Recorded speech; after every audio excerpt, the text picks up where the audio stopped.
This is your brother Abdul Adud, aka Questman, coming at you with another live soul journey of life, the Thelightdome,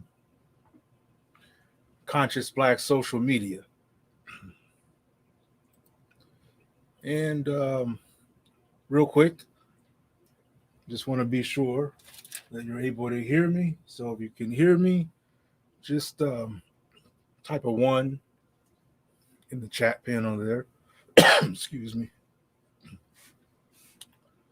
And that way I can get an idea that my voice is being heard and I'm not just moving my mouth on the screen. Okay. So let's see here. If you can hear me, give me a number one in the commentary. And I'd like to welcome all the guests. All right, excellent. I'd like to welcome the guests. Peace and blessings. Assalamu alaikum wa rahmatullahi wa barakatuhu. Shalom, Hotep, and all those other formulas that we use to imply the same is what I bid to you, viewers. Welcome. Let's see here. So today, I'd like to have a pretty interesting discussion about what you see as the title, my top 10 reasons why every black movement needs to show support to Grandmaster Jay's upcoming court date, which is, as you may know, scheduled for April 25th of 2022. Some of you might be asking how I'm feeling after coming out of the hospital recently, and I can't say that I'm doing a lot better. Not quite out of the woods yet, as I would put it. Still following doctor's instructions. I'm still in recovery mode. Excuse me. And not quite able to attend to work or anything like that yet. So I'm still kind of homebound. The interesting thing is that when you are in a situation that takes you away from your home front, when you're in a situation that takes you away from the fort, it's like the things that you do that keep everything maintained, they're no longer there. So, you just get all kinds of haphazard things that you find. The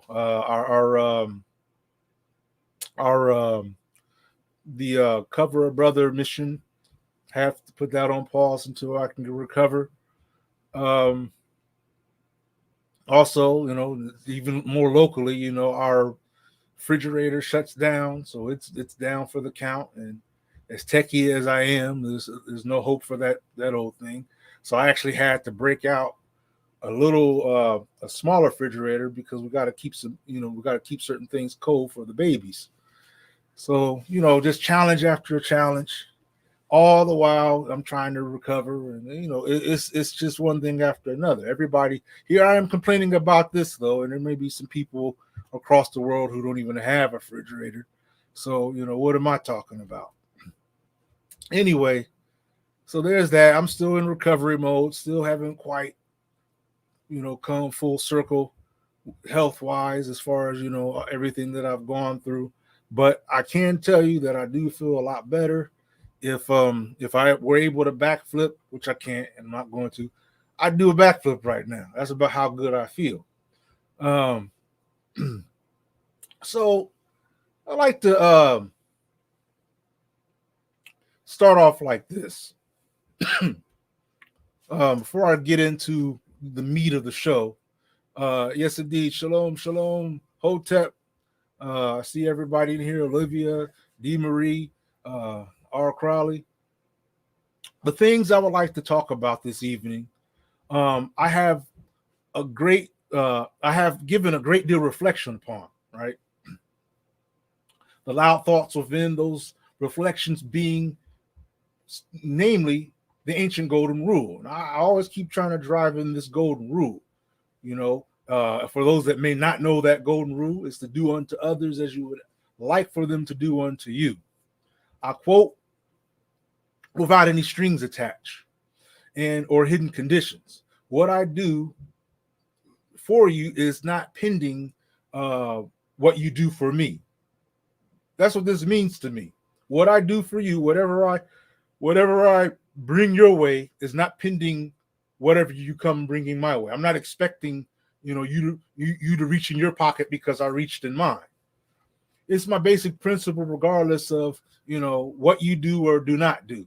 It's the golden rule, and it's something that I believe is wanting in our community. We have a lot of expectations before it comes to what we ourselves can present to the table. Before I continue on and set the table, I want to give a shout out to Yahya's Kids, who is the most recent supporter, who's really shown kindly support. And I want to say to Yahya's Kids, it's been very much appreciated. And as we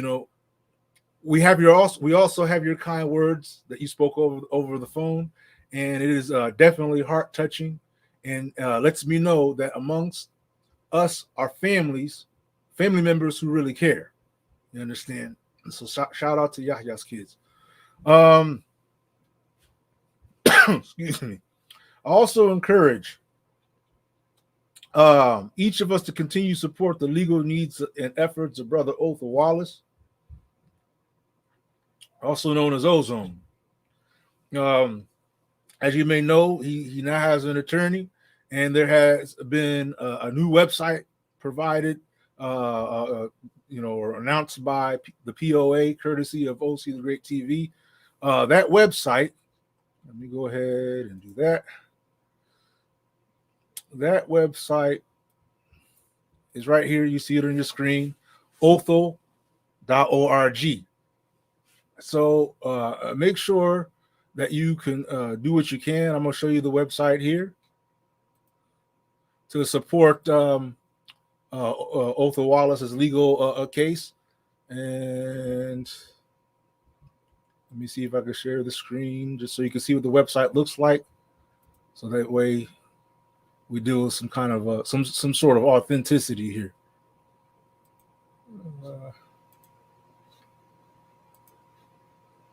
Can I share the screen? There we go. Share. Anyway, that's what the website looks like, family. As you see there, Otha Wallace Legal Defense Fund.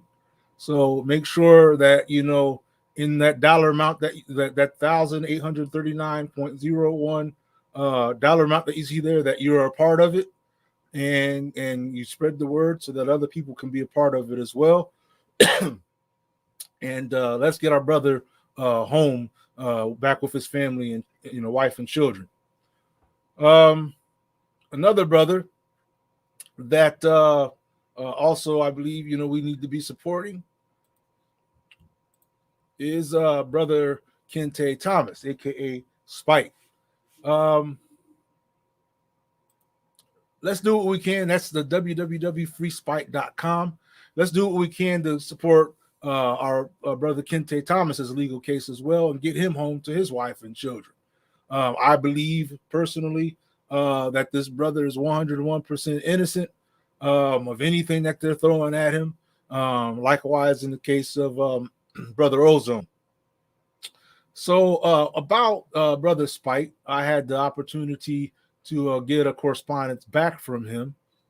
Let me, but before I share that correspondence, let me go ahead and share with you one more site, and that is the fundraising efforts of the Grandmaster Jay Legal Defense Fund. And you see it right there. There's the Grandmaster Jay Legal Defense Fund. So do what you can to support the cause of these ones. And, let us just, like I said, let us put our dollars, our money where our mouth is in supporting the Black cause, wherever it may be. But these are at least three ones that, are standing out right now, as far as I'm concerned. In addition, if I would like to see that the family could show some love, please make sure you like and subscribe and share. Click the notification bell so that way the word can get out. That way this can spread a little further and we could do a little more. Well, let's see here. If you would like to show support to Soul Journey of Life, there you see it. I'm going to only show it this time right here. I don't want to keep on flashing it on the screen. But the Thelightdome is the Cash App, $Thelightdome. Or you could use the paypal.me/Soul Journey of Life if you would like to support. And any support that you do offer or present is greatly appreciated. So let me go over here. Let me go ahead and take that off of there. I don't want to have that just sitting there. Back here. Boom. All right. So, Brother Spite, let me go ahead and break bread with you on that real quick. So, of course, I had communicated with Brother Brother Spite, updating him on what I was going through as far as my hospitalization and everything.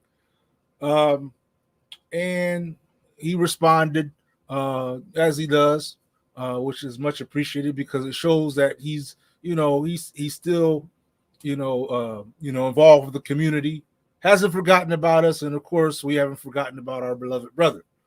So, in response, he says, "Shalom, brother Questman. I hope they took care of you in the hospital, and I wish you a speedy recovery. My legal situation is going to be better than expected. Originally, they offered me a year and a day. I told them to go F themselves. Excuse my language. Now, they're offering me time served, and my answer remains the same. My lawyers think I can beat this, and I don't want to come home as a felon, so I continue to fight. The family is good. We're reduced to virtual visits because they're about 2,200 miles away. I'm no longer in solitary, so I've experienced a different kind of freedom behind these walls. I'm just trying to stay out the way. I'm still studying and reading all I can. Right now I'm reading Notes of a Native Son by James Baldwin. I stay positive by thinking of the future and my community, what I plan on contributing to my family and my people once I'm free. I wasn't aware that you were having health issues. If you ever want to talk, I'm here, but I understand if it's personal. Get well soon. Be blessed." Okay, so there is, the update regarding Brother Spite. Salute to Brother Spite, and keep on keeping on being strong. Now, okay. So we see the title. But before I get into that, I suppose I have some explaining to do. Set the table, so to speak. Now, as you know, I'm Abdul Wadud. They call me Questman. I'm not affiliated with any one particular group except, that which I've established. the Thelightdome, and the Soul Journey of Life conscious social media platform. That's what I represent. That's of my own producing. But so I'm not under the command of anybody. I don't answer to anyone except the Almighty. I am a Black activist and a strong supporter of the Black movement towards self-determination. This means I stand firmly with any and all who are about real Black unity. Now, that said, I believe that unity must be had and alliances must be built regardless of religious views, ideologies, factional differences, philosophies, and so on. Here on Soul Journey of Life, we seek to build a positive light about whatever the topic may be. This doesn't mean we cannot speak critically when and where need be. It simply means we are never to degrade or hate on any of our people who we must speak about. We speak in a respectable and intelligent manner, whether we agree or disagree with the people or topic of the conversation. On a platform such as this, our ultimate objective is to present matters, in a way in which we do not sacrifice our principles over how we might feel about someone. We seek to keep the unity above all else and any differences. We handle in a way that is respectful and honorable, to our people, taking every effort to avoid whatever may cause division. So what I say here is of my opinion and my perspective, and not because someone is paying me to tell, to tell something or to say something. I believe I have a right to speak my mind unhindered and can defend the integrity and authenticity of whatever I may say. Always open to the possibility that there may be others who disagree with my views. Always open to the possibility of correction. So I believe that's well and fair. Intelligent people understand the etiquettes of dialogue and how to properly challenge opposing views respectfully and without causing drama. I do not speak on behalf of any human being unless there be in some way an agreement to do so and it be in accordance with what is true to me. I don't bite my tongue. So when I say what I say, then I said what I said.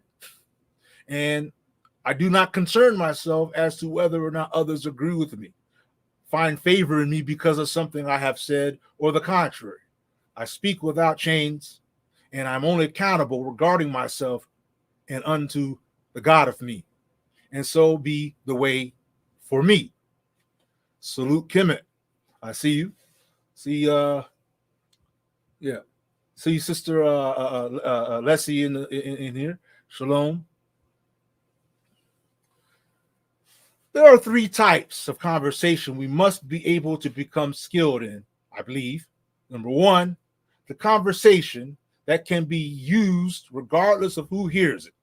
That means this is a general conversation. Whoever comes onto this live or wherever this live may end up, this is something that it won't damage, or it couldn't be used in a way to harm any member of our community. It's general discussion. You understand? Very basic, for any ear that might want to hear. That's the first type of conversation. The second type of conversation meant for those who should know, and those who should not cannot hear it. So those who are meant to hear that type of conversation, only those will be privy to that conversation. And those who are not meant to hear that conversation, they're not going to hear it. And it's not likely to be on a platform like this. You understand? It might be in a more formal discussion, more, a sit down where it's physical people actually involved talking to each other, okay, in a way that limits the elements of the conversation to the people involved. That's the second type of conversation. And the third, the conversation for the select that need not and most often should not be spoken at all, but must be understood by all involved. In other words, there's a type of conversation that's simply understood. You understand? Nothing needs to be said. It's understood. It's spoken in another way, so to speak. So you see, you let me say this. You know, when it comes to dealing with people, when it comes to talking about people and describing people or say anything that has to do with an individual,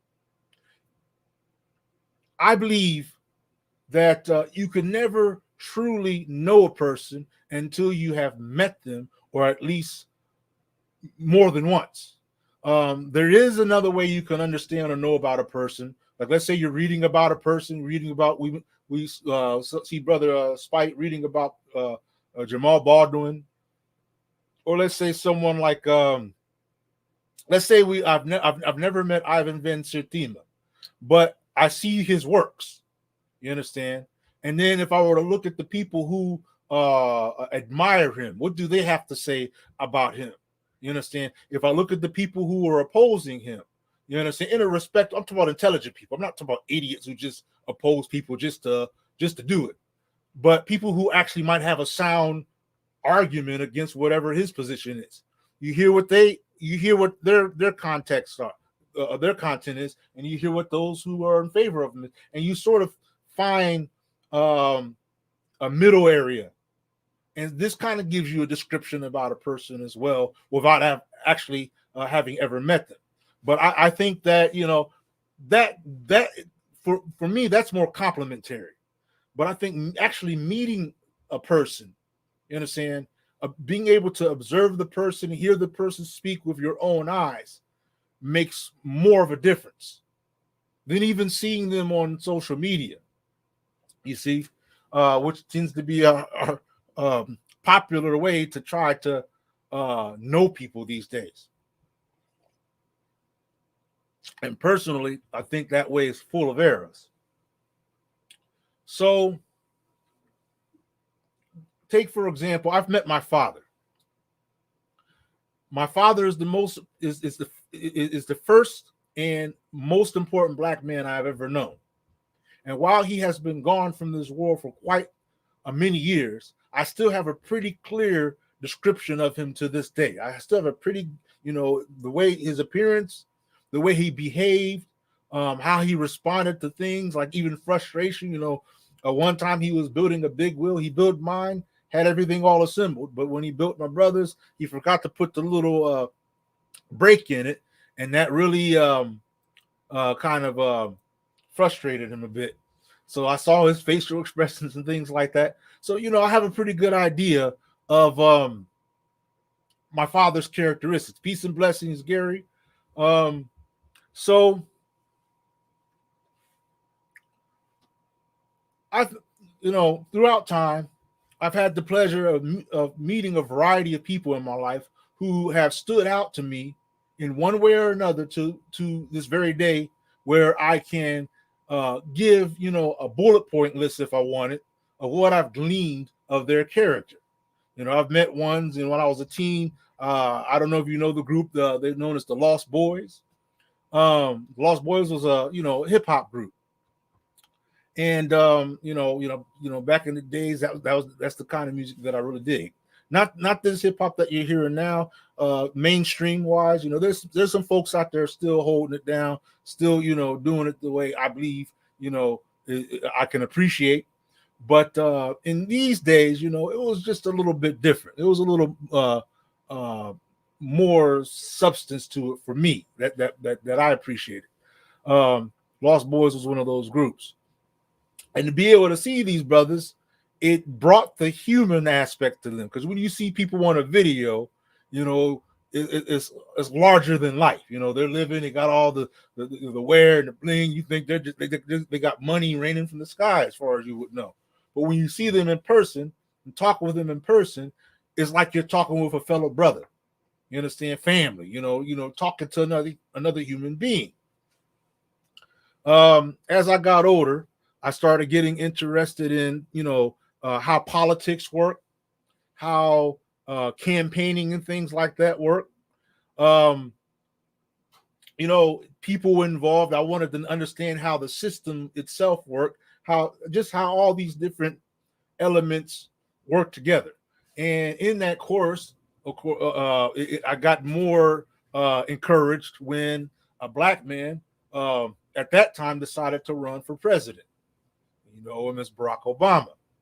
Now, during that time, I went around, to the different Democratic conventions and things like that. Meeting people that I had never seen before, politicians, activists, even delegates and people like that. Pretty interesting folks. A lot of them on some sharp, heavy level business. That's what I was admiring was their business etiquette. These people, I'm like, where did these people come from? But this is their lane, right? Among those people, I actually had the opportunity to personally see and actually talk to was Reverend Jesse Jackson.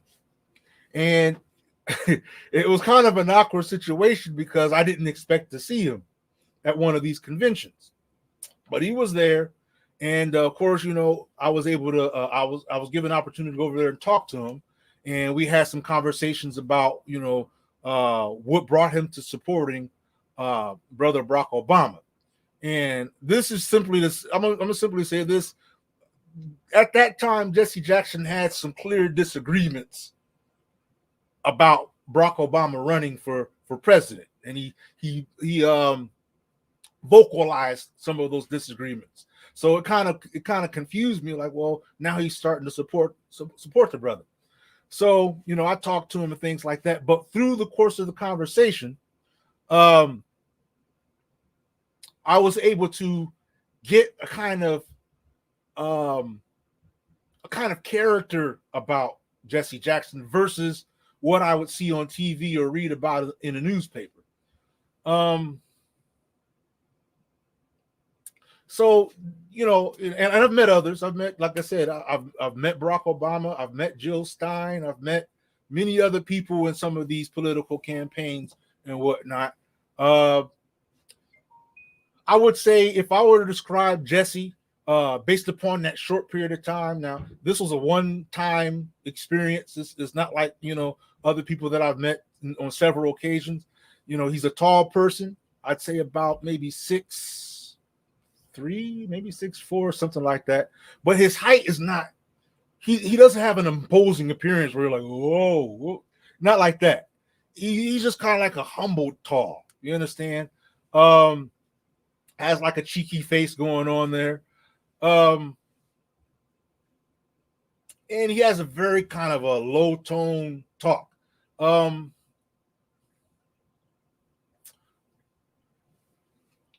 Now, you might be asking, why am I giving you this description of Jesse Jackson? Because there's something in this that, I'm trying to point out as far as being observative of people's character, right? So one of the things that I can express is that, how can I put this? I want to put this in a shorter version than what I have here. I would say, and this isn't to say anything negative, but sometimes in the course of him talking, it came across kind of zombie-ish. You understand? Kind of like, like he said this before, or he's expressed similar words, and just he's kind of exhausted with it. You understand? I kind of felt that at times. I felt like he was kind of confining himself to a limited selection of content, or sometimes it felt like his words were sort of coded, like there was more behind what he was saying. Like there was more to what he knows about certain things, and he just doesn't really want to entertain it or speak in depth about it, right? That's the element that I felt with Jesse Jackson. One of the things, I was able to see about Jesse Jackson was of a man of choice and very carefully chosen words. Again, he was also somewhat low profile. He wasn't, while people knew him, and you had other, bigger medias coming in his face and whatnot. Even when he showed up, it was kind of real low key, low profile. It wasn't really, flamboyant. You understand? But he did show a very professional character. You understand? He was very, had that business aura about himself. And once the matter was done, once the conversation was done, he went silent and went on his way. One thing I could tell about my experience with Jesse Jackson was that he is a man that has been through a lot. I don't know all the things he's been through. I know what I've read. I know what I've seen in the paper. I know what I've seen, on screen. But I feel like he's been through so much more. You understand? As a black man. And it's kind of made him who he is today. So anyway, in short, while much of what the media has to say about this man versus what I've seen, there are great differences. You would really understand Jesse as a person. I think you would really understand him better if you kind of understood the way the Carolinas, like South Carolina, was back in his time, like the way the people lived, the way the black community was in those days. And so I have recognized something more about the human aspect of Jesse Jackson versus what's seen on TV. So why do I share this? Simply because I believe I am a pretty good judge of character when it comes to what I see in a person. I speak these things. These are things that I've observed. Of course, like I said, most of these encounters, they've been one-shot encounters, but there was always still something, enough of something that I was able to learn, even if it was just a little tidbit. Now, I'm looking at the commentary real quick. Give me a second.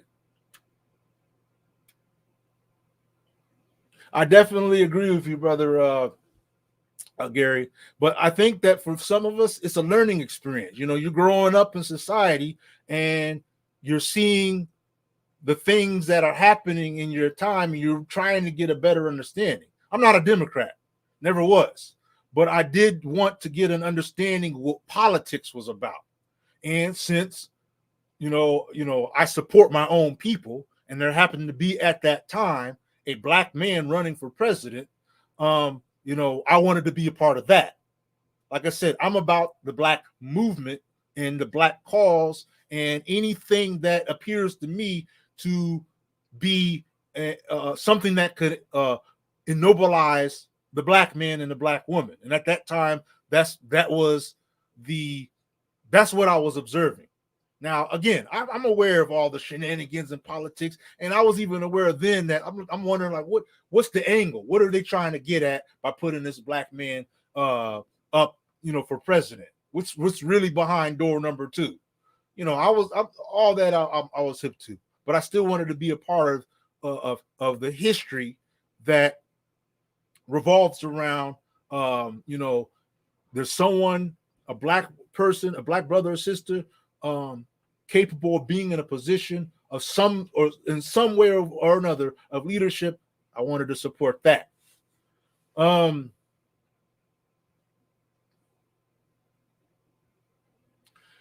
So getting to know people should be done respectfully, I believe.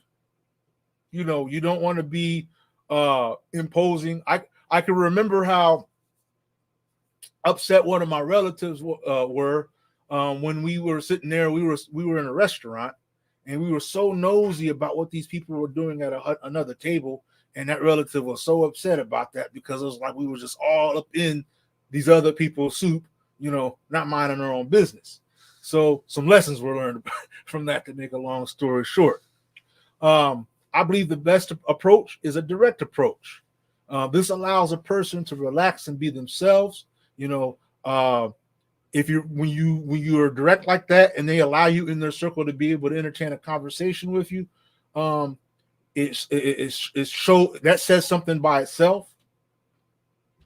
Another thing I can think of as important is noting a person's natural consistencies in character, like the things that this is just who they are. And while we are all going through our experiences in life, there are always certain aspects about our character that generally remains the same no matter where we go. Even if a person is acting, at some point he or she wants to be able to, take it easy, remove the mask, and chill and just be themselves. The way they really are in life when not in front of camera that I'm talking about. And yes, even here, we only see a degree of a person, but I believe it makes all the difference when you come to a person with simply the objective of getting to know the person, not to see him or her do tricks, not to, woo them or try to win some kind of favor, but just to get to know the person, just to get to understand the person. Not because he's trending or she's trending, not because, someone has a lot of money or fame. Many of us were inspired by the actions and words. Let me say it this way. Many of us are inspired by the actions and words and, of certain individuals and needed to see if the person who sourced these actions and words matched up with them. We see even to this day, we see individuals show up on social media with very motivative talk. And when you see stuff like that, it makes you wonder, well, who is this person? When you see people stand up, when you see people make real strong moves that make a difference, who is this person? Who is she? Who is he?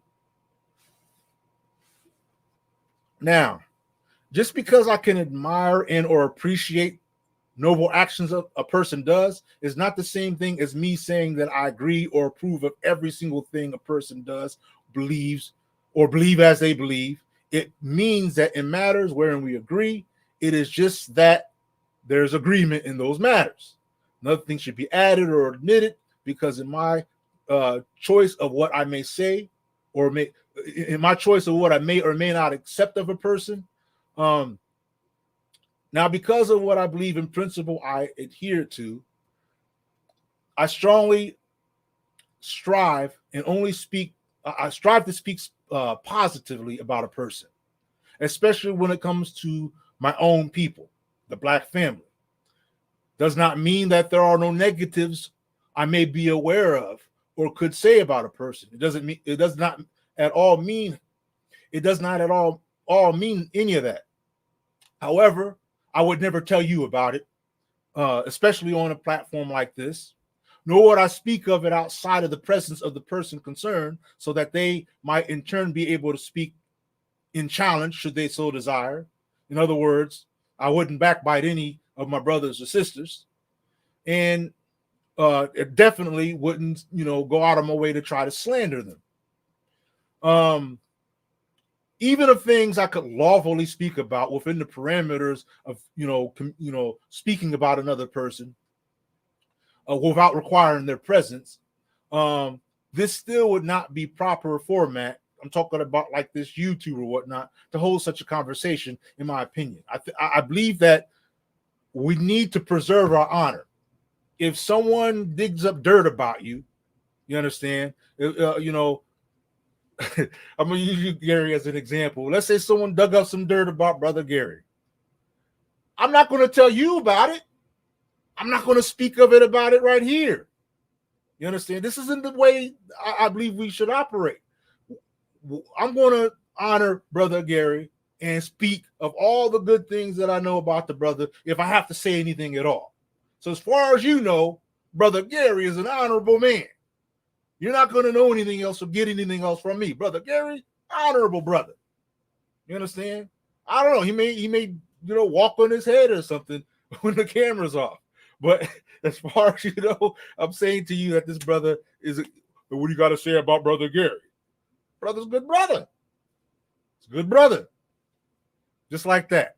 That's how I treat social media. That's how I treat all this right here, where anybody in imama can sit and listen. That's how we need to think about communicating, because we need to preserve our honor and our respectable image amongst ourselves and amongst other people, and stop chopping each other down and degrading one another on these type of platforms. So let's see here. Yeah, your average politician, your average anybody with any kind of intelligence understands this. If you look at, speaking of the presidential campaigns, when certain ones were running, at the beginning, everybody's opposing everybody. Everybody's trying to expose everybody's dirty laundry. But once they got figured out who they want to be the candidate, then everybody starts supporting the candidate, and they don't say nothing bad about them that's on the same team. You would think they were friends all along. Just last week they were dogging each other. But now everybody's on the same page, say, yeah, vote for this brother. He's this, that, and the other. He's Superman. Vote for this brother. Think about that. Think about what that does to the party itself. You understand? Yeah, it shows unity, but it puts that type of unity where they're saying, look, at the end of the day, we're going to respect our own. At the end of the day, all you're going to get from us is that we're going to respect our own. So yeah. It doesn't mean you're fake. It doesn't take anything away from any disagreements that you might actually have. But when if you realize that it's better to support our own and keep the status of our own. If our people, was in a leadership position, keep them that way. Don't break them down and chop them. Keep them. If they were recognized in public as some type of leadership position, some type of activist, or any type of strong position, speak in ways that keep them that way. You understand? Don't let anyone tear our people down, and definitely don't assist them in tearing them down ourselves, because it really makes the whole of us look bad. It makes us look incompetent. You understand? It reveals a form of incompetency when we show public displays of tearing one another down for whatever the reason. And like I said, it may be legit, but this isn't the way. This isn't the way we go about dealing with those differences. So yeah, it's still keeping it real. It means that, when they got to the point where they're agreeing upon supporting their candidate, it means that they understand how what they say and do before the people could have a positive or negative effect before the people and among the supporters. If I degrade this man, you understand, or degrade or belittle this woman who is in a position to make a difference, whether I agree with their tax or not, but I know that ultimately the cause is harmonious on the bigger scale of things, then in public I need to make sure that's known. You understand? I need to make sure this is the bottom line that the folks see, because other people who might be encouraged to participate get motivated by the positivity, the unity that they see in us. Protecting our own, speaking nobly and honorably about our own. So this is what many of these politicians do. Even orange head. You understand? Once they realize that this guy is about to be their champion, people just start like, okay. They hated him, dumped on him, but as soon as they realized they're about to be the champion, people just started going ahead and say, okay, yeah, this is the guy. Go ahead, do what you do. Because one thing we don't want, family, is we don't want to be self-defeated. You understand? By displaying having these open displays of indifferences could be at the expense of the objective, with which we're striving for. We could be striving to build a house, but because we've sit there and degraded each other and shamed one another, we get no support because nobody sees anything honorable or they don't see nothing that they could hold on to. So we all lose.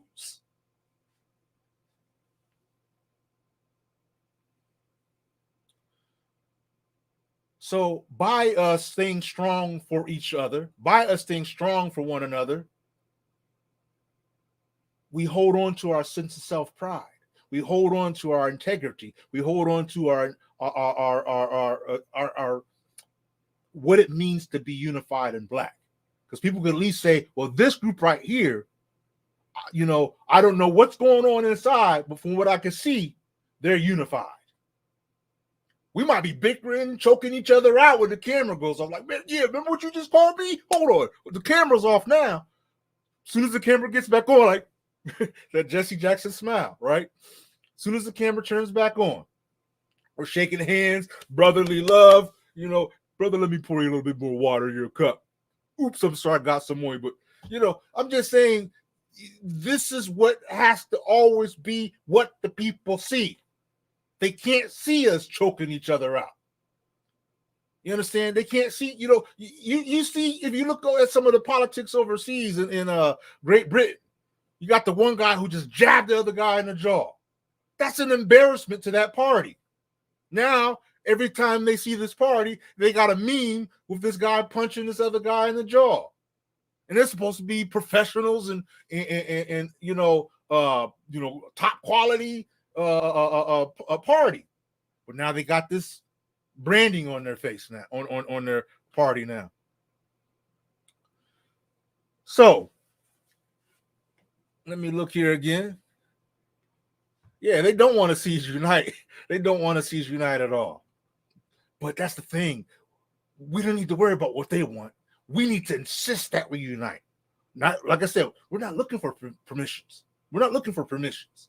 We need to insist that we unite. We need to insist that we see one another as people worthy of honor. We have allowed them they've degraded us so much that we've accepted their degrading. So when we see one another, we see someone worth degrading. You understand? We don't see someone that when I'm telling you, I've seen people when like a wealthy white person shows up, suit and tie and everything, and he's got money, he's doing the thing. CEO. Everybody's bending over backwards. Everybody's like, "Oh, yes, sir. Hi, sir. Yes. Oh, well, please do have a seat right here." It's like the whole mindset, your whole behavior changes because you're trying to win some type of favor. You're trying whatever. Snap out of it, family. I'm just saying, we need to see ourselves as people worthy of honor and beyond. Plain and simple. Okay. This brings me to the person under discussion. Grandmaster Jay. Who is brother Grandmaster Jay? Now, I'm not going to assume you have been living under a rock these past couple of years.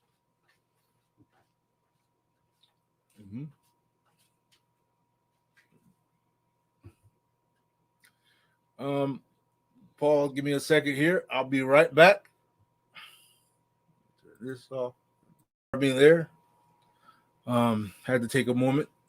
Let's see here. So let me get back on to this right there. That's what I wanted to put. So who is brother Grandmaster Jay? Now, again, I was saying I'm not going to assume that you guys have been living under a rock these past couple of months, year, whatever. And I will leave room for those who might be justifiably ignorant to the whole matter, because not everybody turns on their TVs for this type of thing. Some things are just not relevant to them in their lives. Others, well, BlackMovement plays little importance in their lives versus tonight's basketball game. So let's try to paint a bit of a picture, a bit of an environment first. As you know, based upon the brother's age, coming out of an older generation of people. Why is this important? Because of perspectives. If you try to characterize the brother based upon the perspectives of now, today's time, you're going to, commit a great error, because it just won't work. It's like one of them old caddies versus, Ford Escape, 2020 Ford Escape. These are two completely different vehicles, developed in two completely different times, with even two completely different ideas in mind, right? So perspectives were very different from what we observe today in those days. Let me tell you why this is important again, and why it must be put into perspective versus the way many interpret the world today. To do this, I must again resort to my own experiences. I was born in an era which would launch original hip hop. You had ones like Curtis Blow, Grandmaster Flash, to Run DMC, Furious 5, going up to ones like, Rapping Forte and the like, right? Why do I mention this? Again, the perspective of the community was so much different than that of what people, the perspective of the people today. The way you approach someone, spoke to someone, the way you were with your elders, the way you were out there on the streets, certain behaviors were or were not acceptable. When you spoke, your word is bond. Whenever you said something, your word was bond. Today, word doesn't mean too much. Most people don't even operate unless there's some type of money involved. They won't even give you an ear. But in those days, you had to live by your word. You had to live by, if you did anything, it had to represent what kind of person you really are.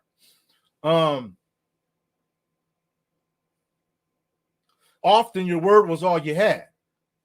Your rep.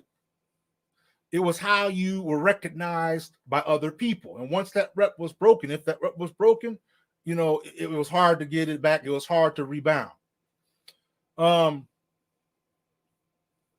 They would often regard you not by you alone, but the people you were associated with. So if they saw you, like, hey, isn't that so-and-so's cousin? Isn't that so-and-so's son? Isn't that so-and-so's nephew? So because from there, they would decide whether or not you were someone they could, respect or otherwise. In those days, people used whatever skills and talents they had, not in vain, but this was their way of hustling. You understand? So a DJ, for example, that them turntables was his lifeblood. This was how they, made ends meet. You understand? I mean, they'd be in, record shacks and whatnot, looking for choice records because they knew they needed to find something that could make all the difference for them. And they believed in it so much so that they would sacrifice all else just to get that one sound or that one hit or that one voice or that one thing to make them connect to the success, money, and things like that. So yeah, that an artist back in those days, his lyrics was his meal ticket. The DJ's skills was his meal ticket. This was the time. This was the time. The in musical environment in those days, especially like in New York, like the Bronx, Brooklyn, Queens, you name it. I was inspired by what we call the conscious hip hop community, which was mostly underground sounds, some that would rise up out and become mainstream, but the content was distinct in that it was something for the mind as well as music. It was much of this that motivated many of my generation to become conscious Black people. Like I said, that word is bond element. It would manifest in our music. If you said something in your lyrics, it had to be something that people could believe was you. That, okay, this is how you live. Because if they found something in there, they were like, man, you just said you did this. You said your life was like that. And here we see this. You know what I mean? And you would get exposed as being bogus. People, you couldn't come off with some bogus lyrics that just didn't match who you are. So, in the conscious hip hop community, your content had to reflect who you are. It had to be original. It had to be something where people saw, well, that's that person. That's him. When you hear that sound, when you hear that voice, you think about that person who you would associate that sound and voice with. So we looked up the ones, much like Grandmaster Jay in those days, as foundation builders. And, when we would see them do these things, our elders, when we would see, people making certain moves in society, we had a respect. You understand? Because we know in our community what it takes, to be able to get down like that, to be able to do some of the moves that some of these people make. It's funny because many of the people today refer to my generation as old school hip hop, while we refer to like people in Grandmaster Jay's generation as old school hip hop. So it's really weird. We call that old school hip hop. Like, that's old school hip hop. Oh, let's put some old school hip hop in the tape deck. You know what a tape deck is, right? So anyway, so in our generation, music was at the mercy of whether or not a people believed you were authentic or not. In this generation, the rules have changed. In the mainstream, authenticity seems not to be much of a factor versus the flashy commercial personalities, politically correctness, trending because of some ways or behaviors that my generation would have seen as shameful or worse. You know what I mean? So, hold on a second here. Yeah. So, all this made popular in the eyes of the generation today. A lot of it would have never been accepted in our generation. A lot of it would have never been able to fly. The cancel culture, all these type of things. So how and why is this relevant to understanding who Grandmaster Jay is? When you understand the world that the people are brought up in, you have an idea of the existing principles of their time that they themselves would live by. It also gives you something to work with when attempting to understand why some people of today have taken issue for whatever reason with the brother. Those who agree, those who disagree.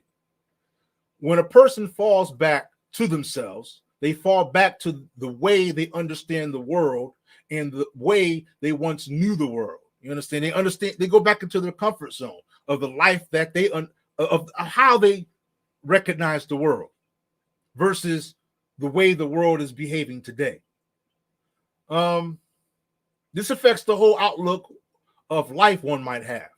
So from what I have observed of Brother Grandmaster Jay, here you have a Black man coming from a generation that lives on codes and principles that may not be so popular or even relevant or even recognized today.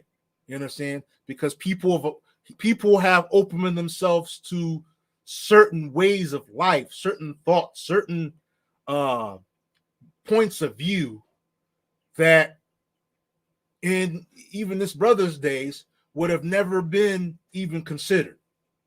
It would never have been a part of the conversation. So that makes a big difference.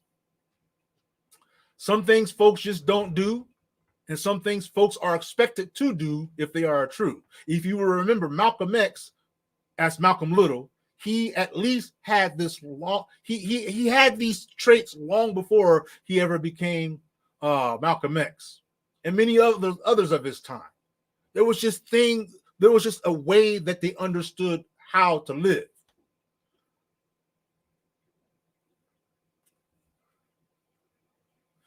Take a look at Khalid Muhammad's time, and you will see similarities in the mindset with even ones like Malcolm X, and the way they behaved, the type of sources that would inspire their words, people they looked up to in their times. This is all because they operated on similar principles of their times. They operated on similar cultural norms of their times. The things that were expected of them of their times, that's what they lived with. It was the way they understood how to live life regardless of the movement. So even the understanding of what Black movement meant to them in their days is vastly different than what many of us and how many of us understand Black movement now. That's how some of these people can hijack Black movements. When you have ones like BLM, starts off as a Black movement and gets hijacked and becomes something else. You understand? In these older days, that would have been easily exposed and recognized for what it is. So let's see here. You know, even my own father was in a similar generation of GMJ. So there's similar things, similar elements that the people of my father's time just understood. They just understood. There's just certain characters, certain ways that they just understood in their time that many of us either we've forgotten, or you've never had any real association or experience with that type of lifestyle. You know, my father was an activist of a sort in his own right. You know, he's been in encounters with police, fighting police and things like that. In those days, you know, police were a little different. You know, they take off their badge and actually square up with you. And my father happened to be one of those to square up with. And the thing is my father actually could fight. But you know, they would dog each other. They would sit there and you know, talk smack to each other. If my father would see something go on across the street, I could hear him say, "Oh man, that was cold-blooded." What's cold-blooded? You know what cold-blooded means? You know, these are terms, like things that we're not even familiar with now. You don't even hear these type of sounds anymore. So like I said, it's a different environment. My uncles are the same. So my point is, try to understand the world and perspective of life of the generation from which Brother Grandmaster Jay comes from. The trends of those times, not the trends of these times. The Black culture of those times, not what we see some of the things translate into in these times. You know, understand that world.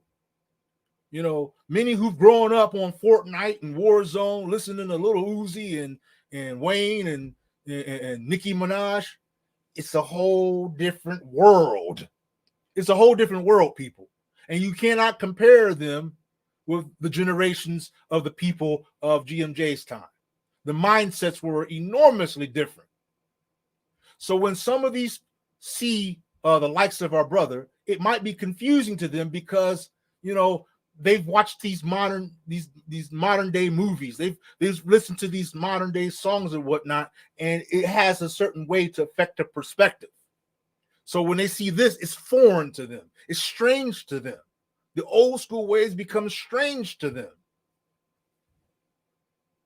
You know, and that's why people like Khalid and Malcolm and whatnot, they end up becoming legendary, because the only thing that people that of this generation might speak of them is that they stood up for civil rights. So they did this, but they don't really understand the on ground level of what Malcolm was doing, the character that people in his area would have seen.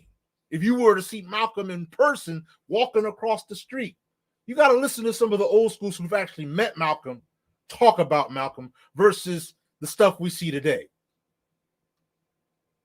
Makes all the difference, family. I'm just saying it really will blow your mind if you just take your mind out of this time for a minute and try to understand those times and the way people. I mean, I remember seeing some old schools come up with these. I guess they were like alligator shoes, sharp stuff. They wouldn't leave the house without a suit on. This was their mindset. They wouldn't leave the house without a suit on. Their hair. I mean, you see them in the barber shop getting all, swift up and everything. These were different times. People had more regard for themselves when they went up out of these barber shops. You understand? When they had them suit on, they was out to do some business. You understand? And they would sit there. They might go to these pool halls, shoot some pool or sit somewhere, with a cigar somewhere in some of these cigar clubs. I'm telling you, folks, you got to get out. You guys got to get out and go to a cigar club, go to a lounge somewhere where, some of the old school sit and talk. Or don't even talk, just listen. You understand? Just listen and get an understanding of a different generation and the values and views that they had versus what you're dealing with today. So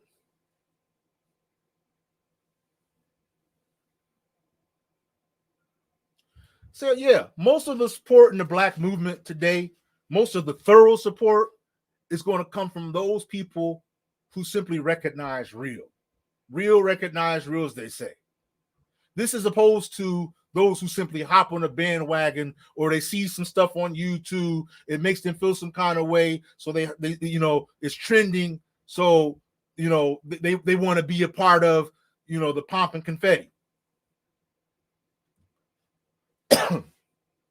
Yes, indeed. Morals and precepts. Yeah, that's how we live. Brother Kim is right. That's how we were. Your word and your deeds were everything. Nothing else mattered. People, I mean, if money came involved, people will watch to see if you could be sold out. You understand? That meant anything. If you took the bait, you didn't have no respect after that. Oh, he just got sold out.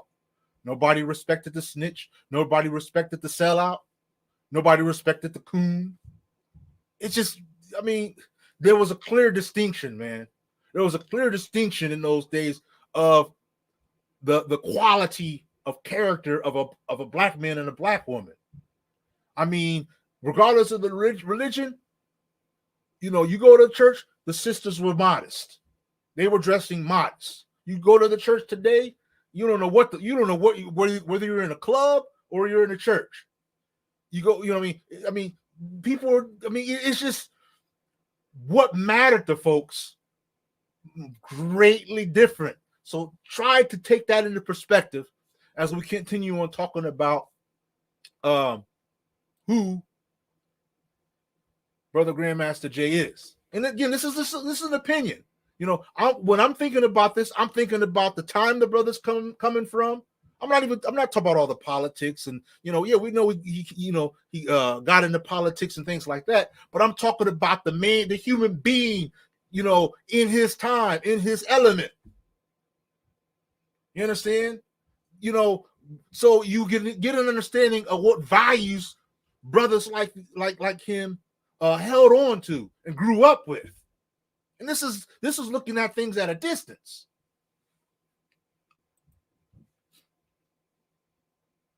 Yes, indeed. They were sharp. I'm telling you, man. You go up there, you see people. They had even little me at the time. Little me, I'm all spiffed up and stuff. My hair. We back in the days, we used to sit there. We wanted this part. We were so tickled to just have this. The part was like a line in your head. You know what I mean? You get that little line, and you was coming out there like, yeah, look at me now. It's just that we had esteem for ourselves. We had a glow that I don't see in some folks today. When I see these brothers and sisters suited and booted, I see some of that glow coming back. You know what I mean? I see some of that sense of self-pride. You know what I mean? That sense of, yeah, I like being who I am. Let me show you how. Let me show you why. So, again, this is based upon my own personal experiences and observations, with meeting the brother and my confidence in judging the character of a man. When you encounter people, you have to, there's an aspect of that you have to be judgmental because you want to make sure, you're dealing with good folks. You understand? You want to make sure, that the people that you're dealing with are decent, that hey, some people that you can respect. Excuse me. And just like I am with my family, I deal with people like, I want to make sure that my family is safe. That that this isn't somebody's going that's going to see my daughter the wrong way or see my son the wrong way. You understand? You want to know. I mean, people are talking, well, you can't judge me. I'm gonna judge you. What do you mean? I'm gonna judge you. I need to figure out the heck who you are so I can protect my family. Because you ain't coming around over here if you want something else. So yeah, I'm a judge.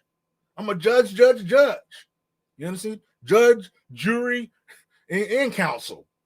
So, yeah, you have to become a good judge of character so you recognize the people that you allow up in your circle. You have to, family. You have to. So, this isn't coming from a fan. I'm not a fan of anybody. You understand? I'm not a fan or some like bandwagon, groupie, Klingon, whatever. This is your brother Questman. No blind follower or one who just, goes wherever things seem to be popular or trending or wherever it seems to be popping off at. That's not how Brother Questman gets down. But I am a supporter of the Black movement, the Black movement in general. And in particular, all those who I see standing up, and their standing up makes a difference. You understand? When they're standing up for what's right and honorable. One who respects those who have shown that they're really about what they say. So what I say that follows is not intended to winning all the things that I've been saying. I'm not trying to win any cool points here. I might have said some things that somebody disagree with. I don't know. But, I'm speaking my mind. I'm not a cultist. I'm not some kind of, yes, what he said. Yes, none of that. Get that crap out of here. Snap out of it. I speak my mind.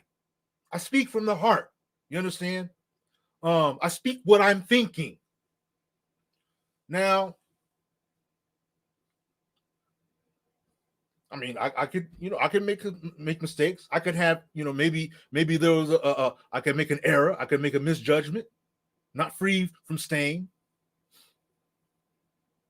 But like I said, just speaking the facts of my observation of the positive characteristics. All of us have room for improvement.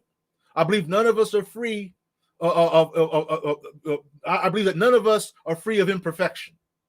But if we look, there can be something positive that can be said about each of us. All of us in this live right now, there's a ton of things positive that we could say. And if we looked, we could probably find dirt on each and every one of us. I'm not here for the dirt. When it's time for the dirt, your brother will be saluting you up out of here. I'm gone. That's the only thing the only relevance the dirt has for me, but while we live, we want to look at the things that are honorable. We got to build ourselves up. Stop tearing ourselves down. This is how unity starts to develop. Nobody wants to come to you sitting there tearing them down. Yeah, you might have a bone to pick, but pick that bone with respect. Sit down, have a one-on-one, something. Not this blast from the past on social media type of nonsense. I got tickets, I got receipts, I got this, that, and the other. Forget all that. Lift us up. So again, here I only wish to focus on the positive, nothing else. If I could sum it all up in honest, well-reflected bullet points, regarding Brother Grandmaster Jay, it will come out as follows. He is a brother who is confident in what he believes to be his purpose. He is observant of you, as he is as much of observant of you as you are of him, perhaps even more so. He has an interesting perspective about himself. I believe he's confident, optimistic. I believe that certain things that he sees in the community and things like that, some things may frustrate him sometimes. And while he does like entertainment and leisure time, it's usually after he has spoken his mind and said the things that he feels he must. He's a no beating around the bush type of brother, no nonsense kind of brother. Pays close attention to what's going on around him. Aware of the people in his presence. And even though, he drops some humor here and there where it fits, it does not mean he is any less cognizant of those in his presence. Sometimes people can have a way of words, have a way of communication, and still, recognize who's who in the picture.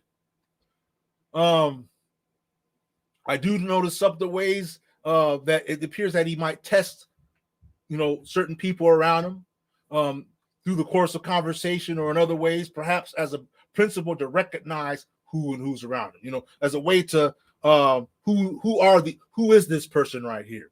You understand? Who is this person? Like I said, we have a right to identify the people in our presence. And he's no less. He has that right. This is a characteristic I can greatly respect because while you may be conversating, shaking heads in agreement and such, sometimes a good way to learn the authenticity of a person is to let them speak freely.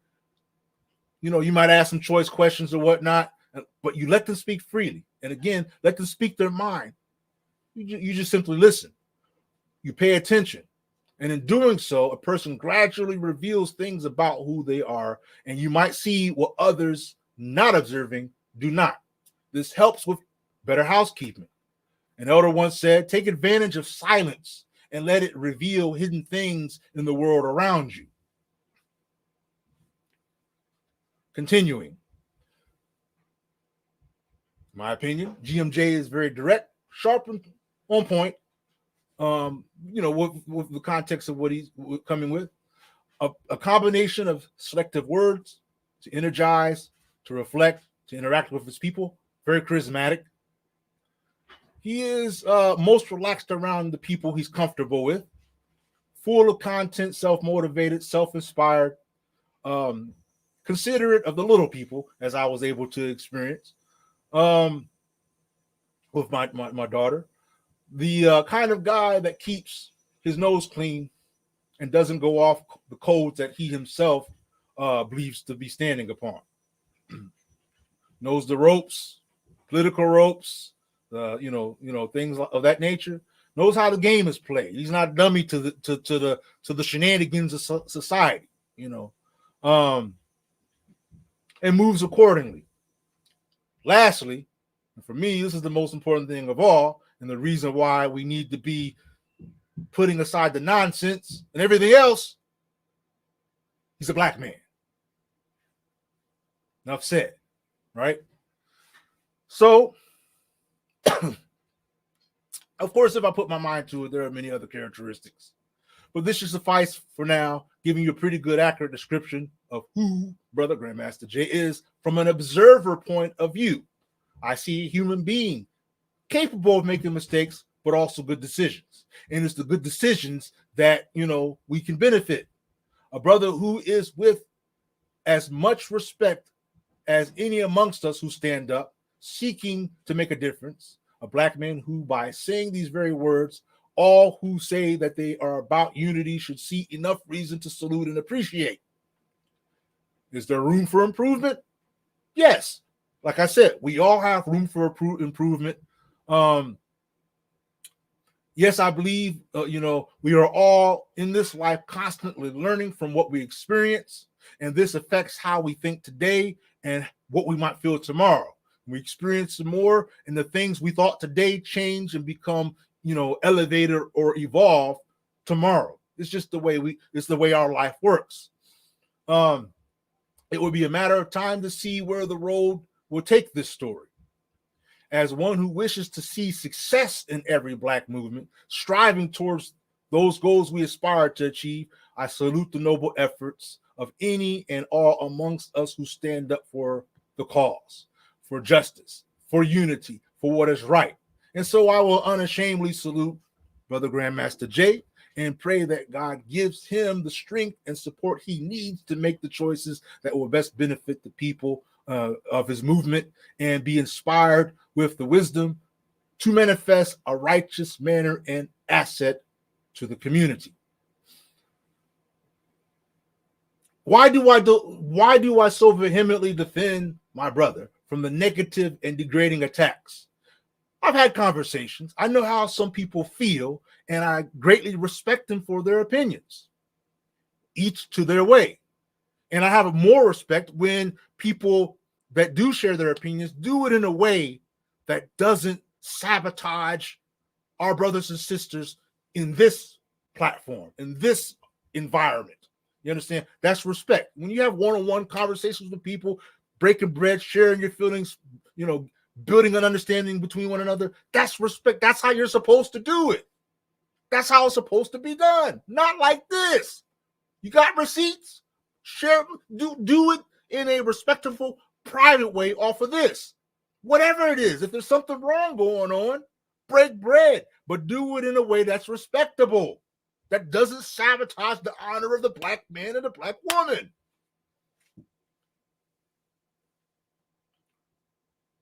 So yeah, for me, I strive hard to operate a protocol I firmly believe. Please recall the golden rule I mentioned at the beginning.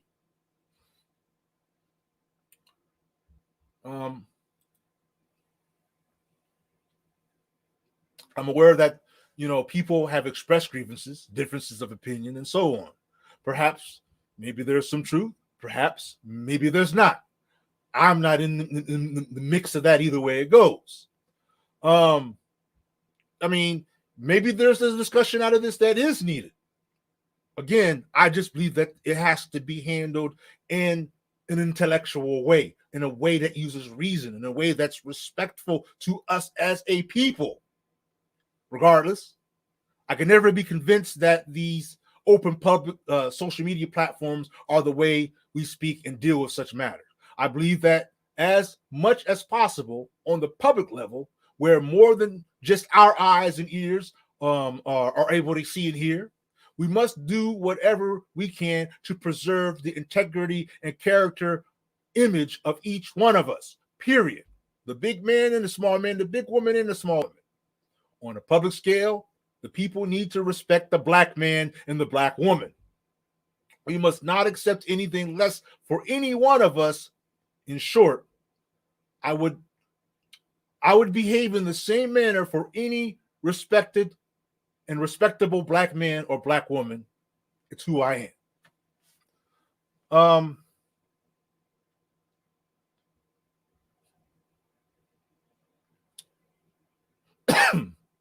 Yeah, just remember the golden rule. So we must remember our brother is human, a human being like you and I, and an individual. And as such, just as any of us, we have a human response to stress, to disagreement, to fatigue, to opinions, to struggles, the challenges that we face in our life, achievements, and so on. Nobody is exempt. You understand? I'm saying this to those of us who say, well, this brother does this brother does that. I don't like this. I don't like when he does that. But do we walk on air? Are we walking on air here?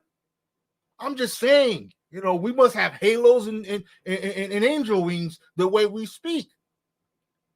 As far as I'm concerned, I've seen many of us do just as much of, questionable things as the next person.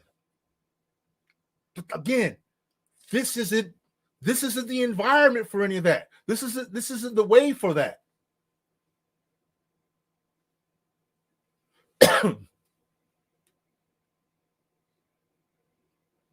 On a public scale, the people need to respect the black man and the black woman, as I said. So yeah, as a human, we get lazy sometimes. Sometimes we just don't feel like we're just not feeling it. Oh, brother, man, I don't even want to talk about it right now. I ain't even trying to talk about that. Sometimes, you have days where you're inspired, eureka moments, like, oh man, really? Oh, I could have done it like this way. We're human beings. We're not robots. And so, sometimes you have days where you might feel a bit more righteous than other days, or feel like doing something more honorable. Hey, let me get out here and do something in the community to help something out somewhere. Fix some meals, get some fish fries going on, pass them out for free. I mean, it's just, like I said, we're human beings, man. We're not robots. We're not like locked in brother, you're supposed to just do this and this. It's not like that. We do our best. We struggle to reach perfection, although we never attain it in this life. Yeah, I mean, are you perfect? First, remove the rock before your eyes. First, remove the rock in your eyes before you speak of the speck in your brother's eyes. Grandmaster Jay is no exception to the rule of what it means to be a human being, what it means to live in this world as a black man. Therefore, simply, we must stand up for each other, regardless of what we might agree upon or disagree upon. If at the end of the day, we are striving for the same, we must stand up for each other and see each other as brothers and sisters. None of our shirts are fully clean. Where we are right, spread the light. Where we are wrong, let's handle it in a respectful manner, and never at the expense of our objectives as a people. Again, it's not about the individual, it's about the movement. We can feel what we want about those leading their groups and supporters, but we need to think, is it better to show honor for our own to the public than disgrace? Let them see us seeing our own in a high and respectable manner. Never let them see us hating us. You see what they do with that, right? When they see us hating us, you see what they do with that. Unity is the bottom line. Okay, family. Coming up are my top 10 reasons why the black community needs to support Brother Grandmaster Jay's court date, April 25th, 2022.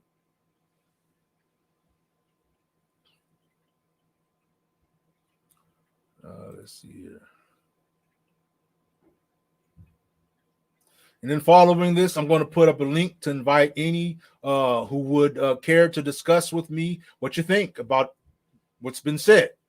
I only remind you to keep in mind, this is Soul Journey of Life, the conscious social media platform, which means we always prefer a scholarly and respectable approach when handling anything we might agree or disagree with. In addition, we only seek to speak respectfully about people here and never in a way that could damage the image of our brothers and sisters without any justification. This is not an attack or expose them show. This is a let's keep the light on show. Be right back with my top 10.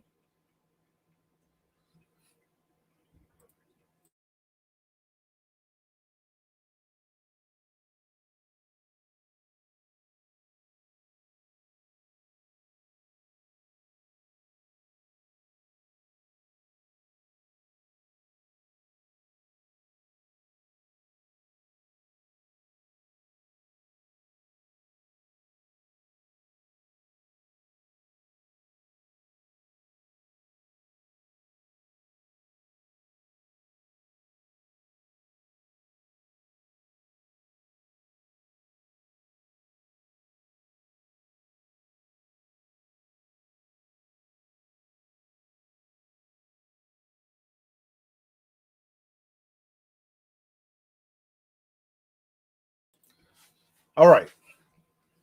Brother Abdul Wadud, aka Questman, back at you. So, coming at you with my top 10 reasons why every black movement needs to show support to Grandmaster Jay's upcoming court date, April 25th, 2025.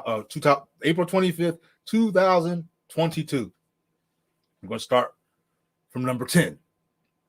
And before I begin, let me simply say, so, many of us already know, and this is for those who may not know what the heck's going on. Grandmaster Jay has been continually going back and forth to Louisville, Kentucky for, federal and state charges.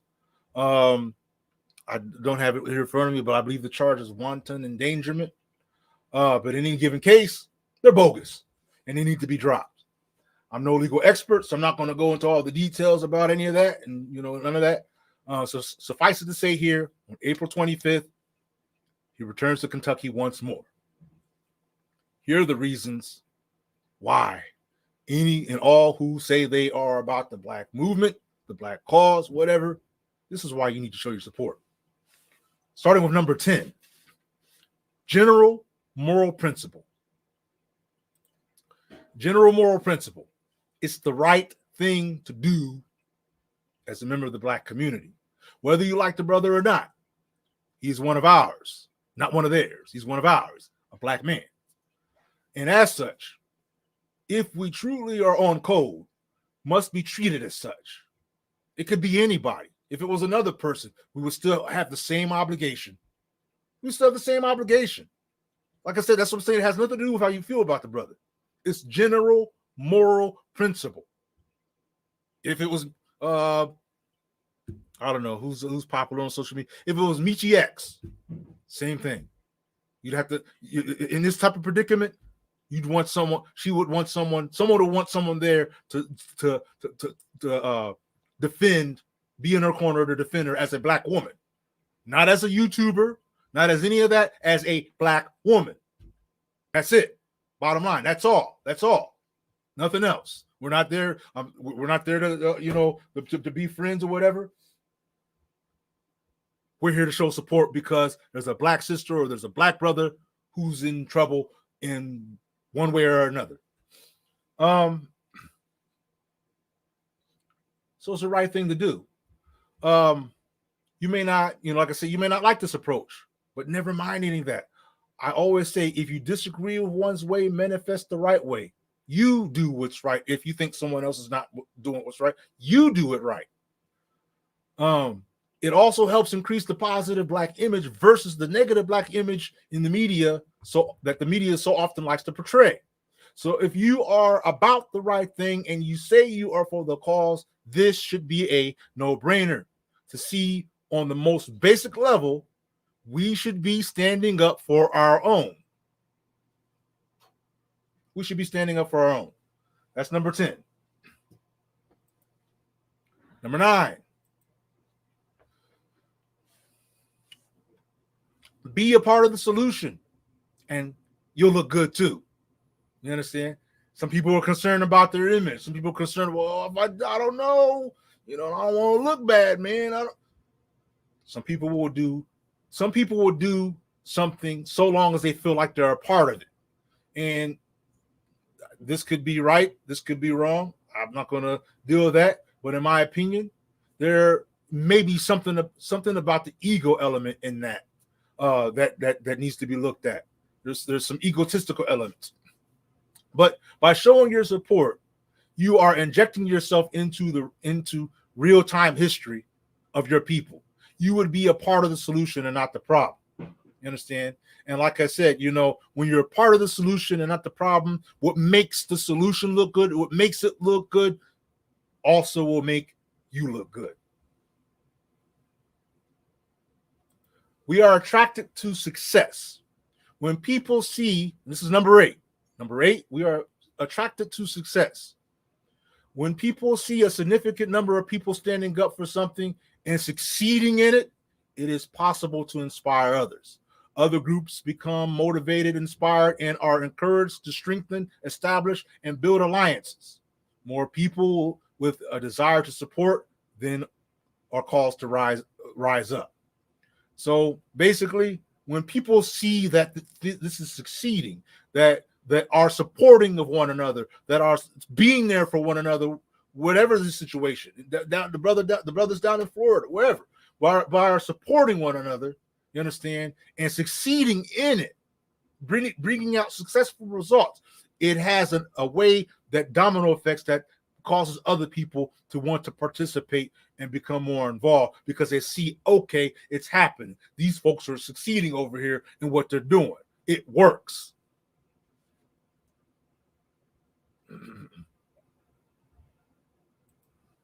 Number 7, you are making a clear statement. You're making a clear statement when it comes to Black leadership, Black movements, who might become targeted for standing up for justice. The more voices speaking up, the louder the resonance.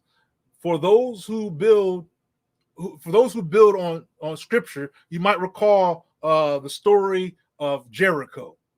And within that story, we read about a unified body of people among the children of Israel whose voices resonated so powerfully with the divine voice, with divine resolve and unity as a people.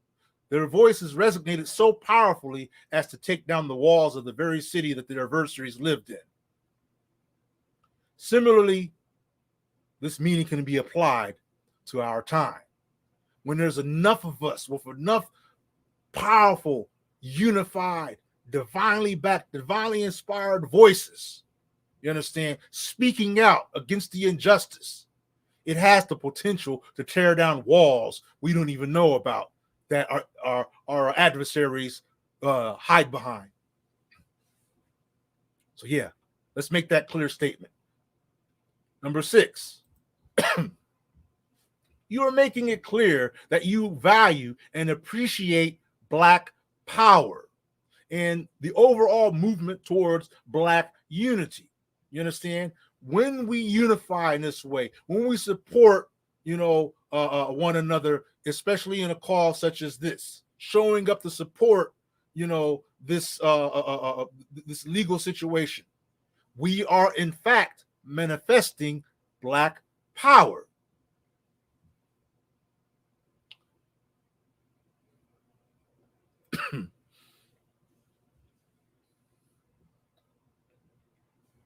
Number 5, let's go. You are helping to keep continued awareness of constant injustices that are being experienced among the Black people in America and abroad.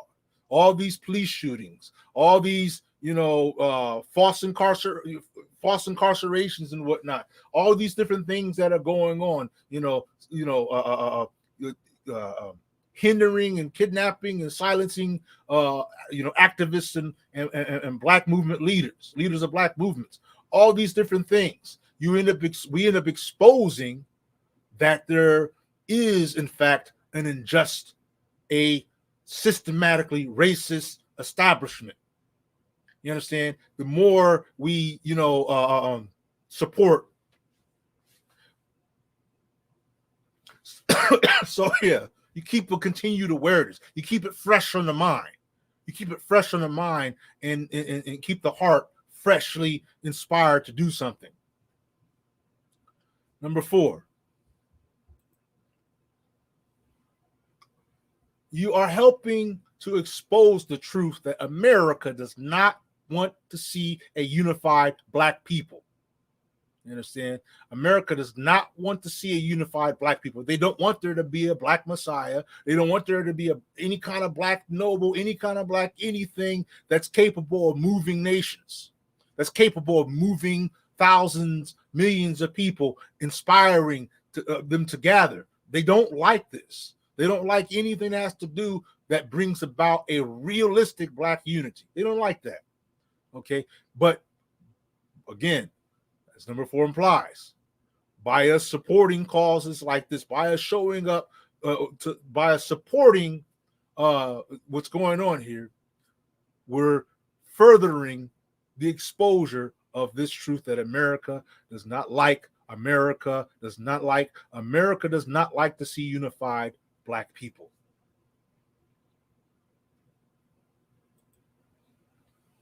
Number 3, given a victorious outcome in this case, everything that Grandmaster Jay had been speaking up about and standing up for becomes validated and would obtain more momentum to press forward and would most likely find favorable results and succeed because there'd be so much momentum now backing it up. People will say, okay, the case is won, case dismissed, charges dropped. Everything that was going on now has a rocket launcher sized booster lifting it further off the ground. And all those involved, everything that revolves around it gets more momentum. The Black communities get more momentum. Black movements get more momentum. Even new ones, new upshoots, old ones that have returned back to the boots on the ground. Everybody ends up becoming beneficiary of this added momentum with the movements that they're involved in. Number 2, victory for one of us is a victory for all of us. And we try to understand this. Like I said, many of us have justifiable differences. But if we're trying to get across this mountain, if we're trying to get up out of this bucket, out of this pail, then we got to stop pulling each other down. Otherwise, we will never get out. We got to think that, look, when we support one another, we all get out of this bucket. We all end up crossing this bridge and succeeding. You understand? But if we're shoving each other off, shoving each other down, none of us get out. So a victory for one is a victory for all of us. We all have something to gain here. Before I go to the number one reason among my top 10 reasons why every Black movement should show support to Grandmaster Jay's upcoming court date. Before I say that, before I give you number 1, let me give you an honorable mention. The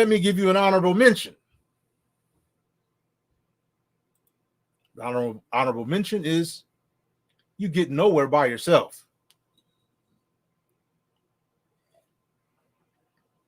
We get nowhere by ourselves. It's not a one-man, one-woman mission. This is a unified mission.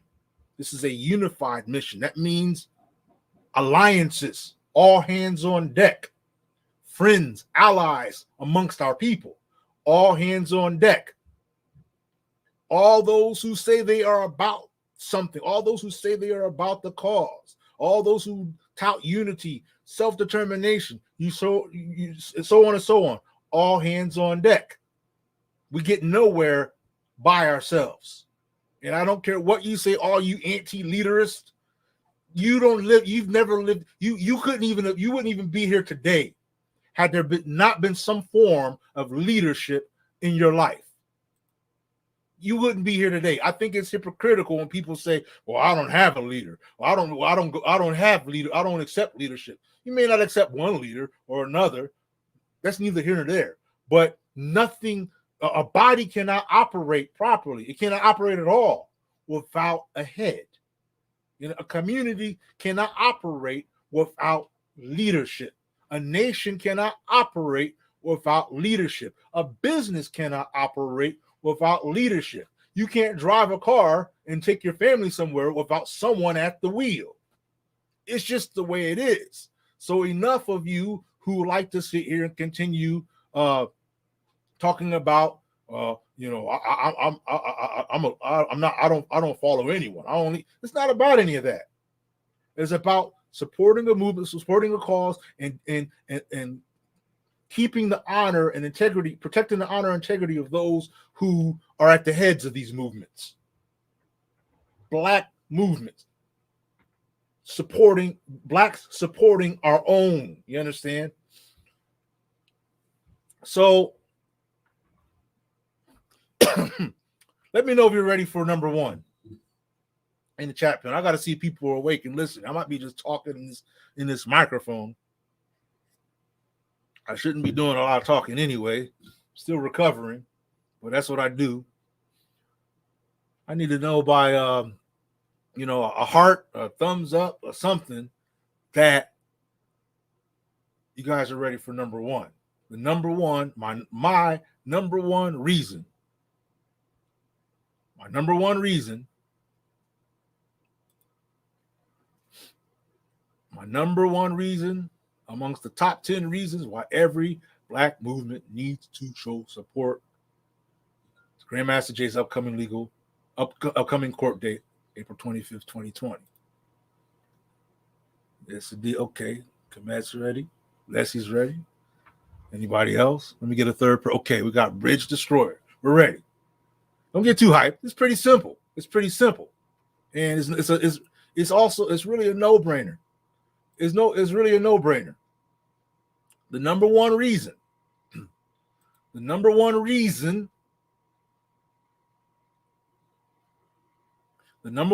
is this. Boom, right there. You see that number one reason? We would have manifested clear, unarguable proof that we are a unified people. That's the number one reason why we need to support this situation. We would have manifested clear, unarguable proof that we are a unified people. That means we are there for our own. We stand up for our own. We protect our own. We got our owns back. And this would be a solid proof. And let's see it all the way to its victory. Think about what that is saying. Think about the message. Think about the message that's communicating all across the world to those who see us as less than. Right now, they are trying to steal our identities once again. They're trying to separate us from the others in this land. They say, well, the African-American vote, and then here's the American vote. Well, the last I checked, I thought we were all Americans. What happened to that? But not according to some of the politicians. Some of the politicians seem to disagree. They see us as the African Americans as opposed to Americans. Listen to the language. Listen to the choice of words that these people are doing. This is how they've, in the past, taken our humanity from us by giving us a different identity, giving us a different name, or taking us away from something that implies we're a part of the whole. Doesn't really matter, because I believe we need to be concerned about ourselves. You understand? I believe we need to be nation building for ourselves. And this is the time. So if that's what they want to do, then let them do it. But also, while you're doing that, go your own way and leave us be. Leave us in peace and allow us to develop ourselves and become ourselves and restore ourselves and recover ourselves. You understand? Leave us be. Leave us in peace. So we would have manifested clear, unarguable proof that we are a unified people. That is number one, family. That is number one. That's what I believe is the most important reason why we must support this situation. Remember, at the end of the day, you're only accountable for what you do, not the choices someone else makes. You do what's right, regardless if anyone else is there to support you in it. You do what's right, regardless if no one else does. So, brothers and sisters, I'm going to put in here this chat link, an invite, and you're more than welcome to hop aboard. But before I let you in, just as a few more things that I'm going to say about some upcoming things for Soul Journey of Life. Because I want to dig more into my talents and skills and the things that I believe that I'm good at, right? Let me go ahead and pin this to the top. So that'll give you time to tap that link and come in. Coming soon on Soul Journey of Life. I've been doing quite a bit of thinking about what I can do or how I can encourage others to be more involved with the Black movement, with the Black in their communities, specifically the activities that we do in the Black community, right? For the Black movement. As I am a person of many skills, master of none, so to speak. I'm an IT repair tech by profession.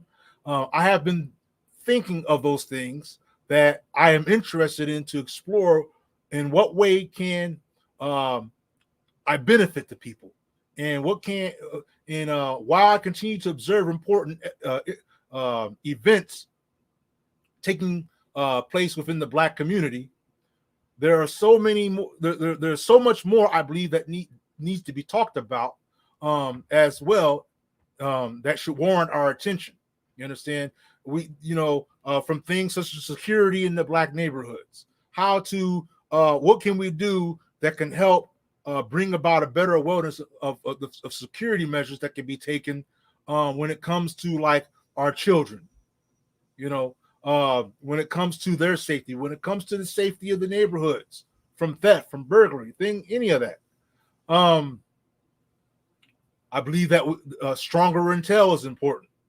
I believe the better able we are to respond properly to our environment, the safer we can be. Let's see here. That said, in future lives to come, look forward to building with me on such topics such as community cyber security systems, things like that, improved neighborhood block watch communities, unarmed support for armed militias, including suit up ideas for the unarmed support. This being for people who may not be able to legally possess arms, but they want to be just as much of a benefit and just as much as involved as the people who are able to bear arms. Activities people can participate in that will benefit the community and keep fresh the ideas of the Black movement, being mindful of real events happening here and abroad that could affect how we live our lives. I think we need to be mindful. I think we need to be up to date on what's going on in the world, abroad and locally. There's so much more that I believe we need to be mindful of, groups and courses that should be had in order to teach people how to be more informed, how to research properly relevant information and make it useful. So look forward to that. The link is in the chat there. I think I pinned it. So you're more than welcome to come in. You're more than welcome to come in. We've got our work cut out for us. There's for the real Black soldier, there's no sleep. There's no sleep. You understand? There's always something that needs to be done. There's always somewhere. If you're sitting down, there's always somewhere or some part you could play to help improve the lives of the people in your community. Yes, indeed. A body without a head would definitely be a freak of a situation. That would not be something I'd want to see. But the main thing you could be assured is that a body without a head is not going anywhere. It's not going anywhere. It's going to remain prostrate on the ground. So I'm looking at the contents,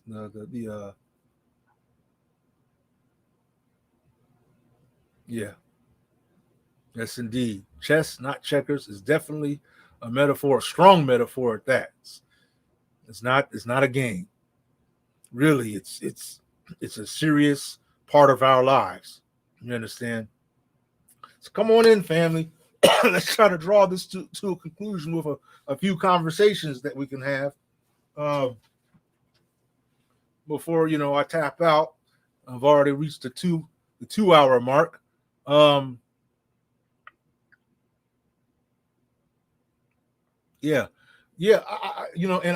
support that we have these groups. I think we need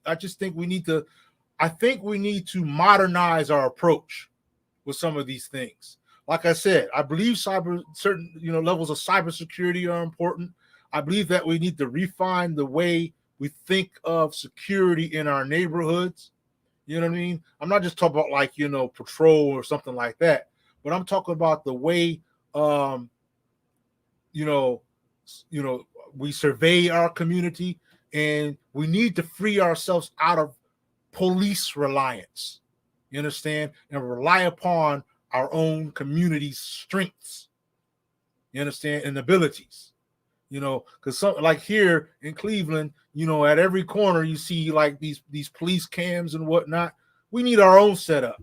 We need a nice, decent organization that has a nice cyber surveillance system, and we could secure our own people.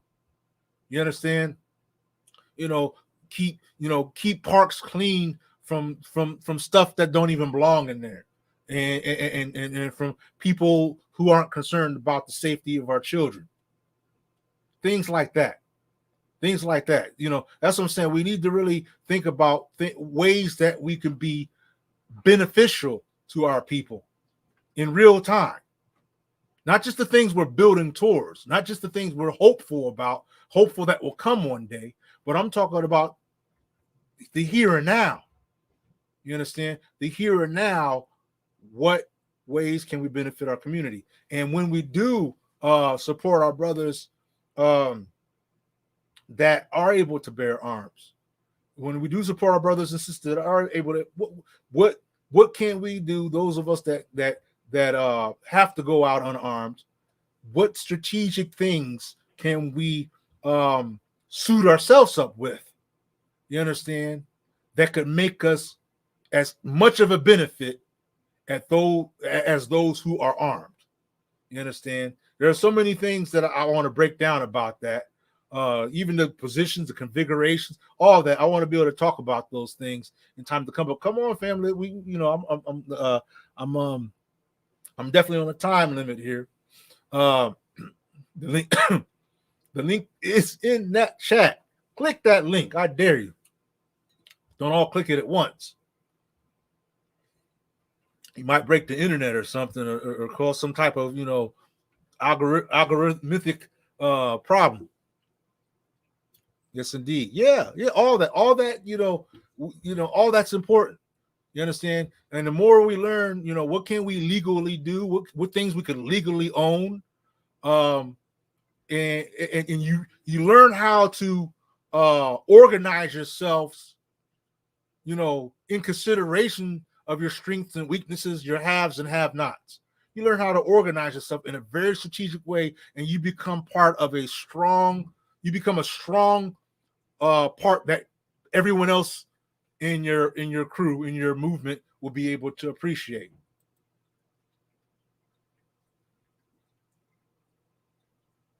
Yes, indeed. Shalom, truth teller. Shalom, truth teller. So I just think these are things that we should really try to build on and look into, because at the end of the day, when you're dealing with a time where anything can happen at any point in time without a notice, you want to be as prepared as you possibly can be. And you want to be, like I said, you want to be as much of a useful asset to your people as you can possibly be. It's an armed brother and sister who's fully equipped, ready to go, suited and booted, next to a person in a sweater, versus the same armed brother, sister, suited and booted, next to a person who's fully equipped and got things that can help out the situation should push come to shove, just as much as the armed brother and sister. You understand? I'd rather show up like that than just show up in a nice sweater. Even if I was, just some type of like a negotiator or something. I don't know. But whatever the case may be, I would like to be a beneficial asset to the whole. You understand? A beneficial asset, eyes and ears, thinker, all that type of stuff. All that type of stuff I believe is important. So I'm going to give it a few more minutes. I don't see anybody tapping this this live yet. This invite. But please make sure you like, subscribe, and share. And I'm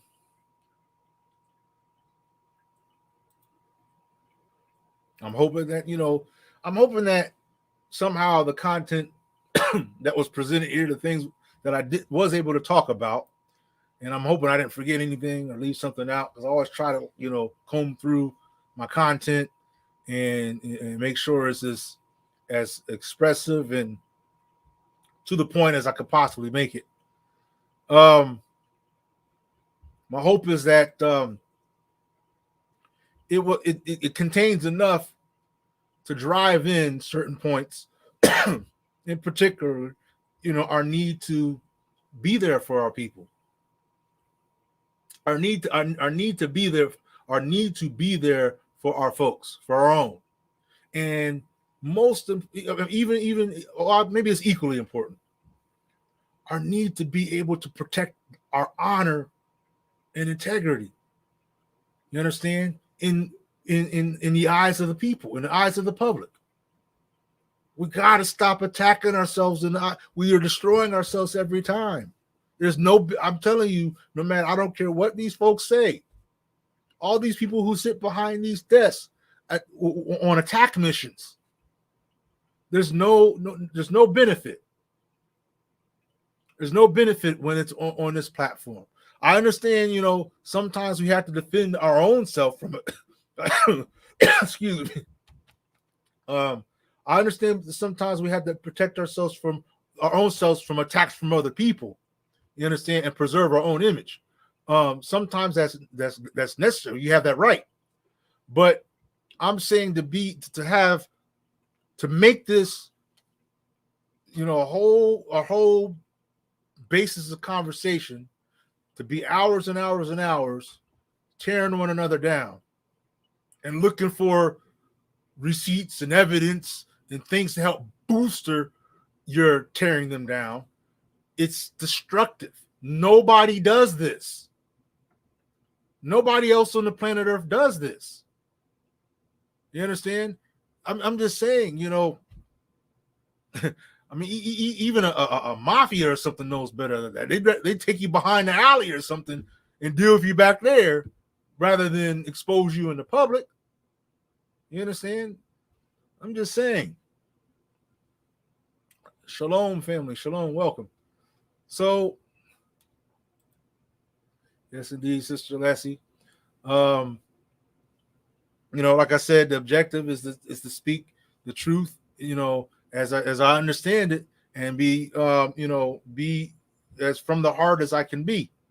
Not here to pander or win favor from anybody. I would say I would do the same thing if I had the ability and energy for anybody that was in this situation, and I do. Like I said, Brother Spike, Brother Ozone, whoever.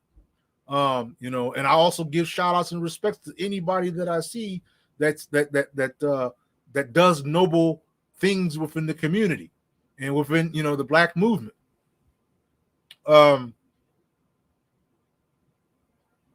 Grandmaster Jay's our brother. You understand? He's a Black man. He's our brother. You understand? We have to be there for our people. That's all. I mean, I don't know how else to put it. All these things we keep on putting out there, that people keep on putting out there for excuses of why not. They're not justifiable when when 20 years of a man's life is on the line. You understand? 20 years of a Black man's life is on the line for standing up for justice. That's the photo. That's the photograph that you should have in your mind. That's the image you should have in your mind. 20 years of a brother's life for standing up, not for goofing around, not for some silly stuff or whatever, but for standing up for justice for people. Facing 20 years. All these other things that you could ever talk about, they have nothing to do with that.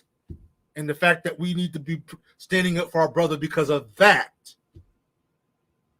I'm just saying, it's all irrelevant. It don't have nothing to do with a brother facing 20 years legal charges that could take 20 years out of his life, from society, because he stood up and for justice for people like Ahmaud Arbery and Breonna Taylor.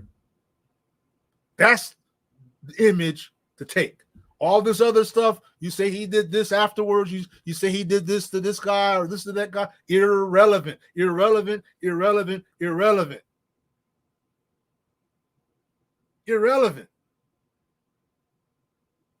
I mean, I'm just saying that's like a person building a strip mall in the black community, bringing up hundreds of black jobs, black-owned businesses, things like that. He gets hemmed up, right, in some type of legal situation. And let's say he did something noble in the community, like, he fed thousands of people, gets hemmed up, court cases, facing life in prison, whatever. You have to stand up. You have to be there for him. Let's say some people say, well, later on, he called someone a name or poked a hole in their tire or, I don't know, wipe a booger on someone's jeans. I don't know. I'm just saying, all that stuff doesn't matter. All this other stuff, it doesn't matter to why you need to support and stand there for your people. You understand?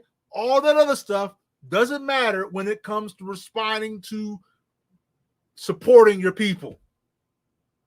It's not associated. These things become feeling-based things. They become things that are like, tit for tat, or like I said, it's a kind of indifference or something. There's another word I'm looking for, but it doesn't go together. You understand? Yeah, see, the thing about dealing with us is that the longer we know each other, we're going to find something we just don't like about one another. You understand? Because, many of us are coming from so many different environments. And when we meet one another, we're coming with whatever we're about, and may catch us off guard, take us out of our comfort zone, because it's not what we're used to experiencing. It's not the type of life that we're used to seeing in our own area. Whatever. But none of that matters when it comes to standing up for our own people. Like I said, I've seen different kinds of arguments, different types of claims. You understand? So-and-so, this person didn't support him, or this person didn't support. It doesn't matter what they did or didn't do. Are you going to do the right thing? You don't not do the right thing because you think someone else is not doing the right thing. Let them not do the right thing while you do the right things. And in this, it's a general principle. It's one of our own. We have to be there for one of our own, for any of our own. Stand up for your own. You do the right things. You do it.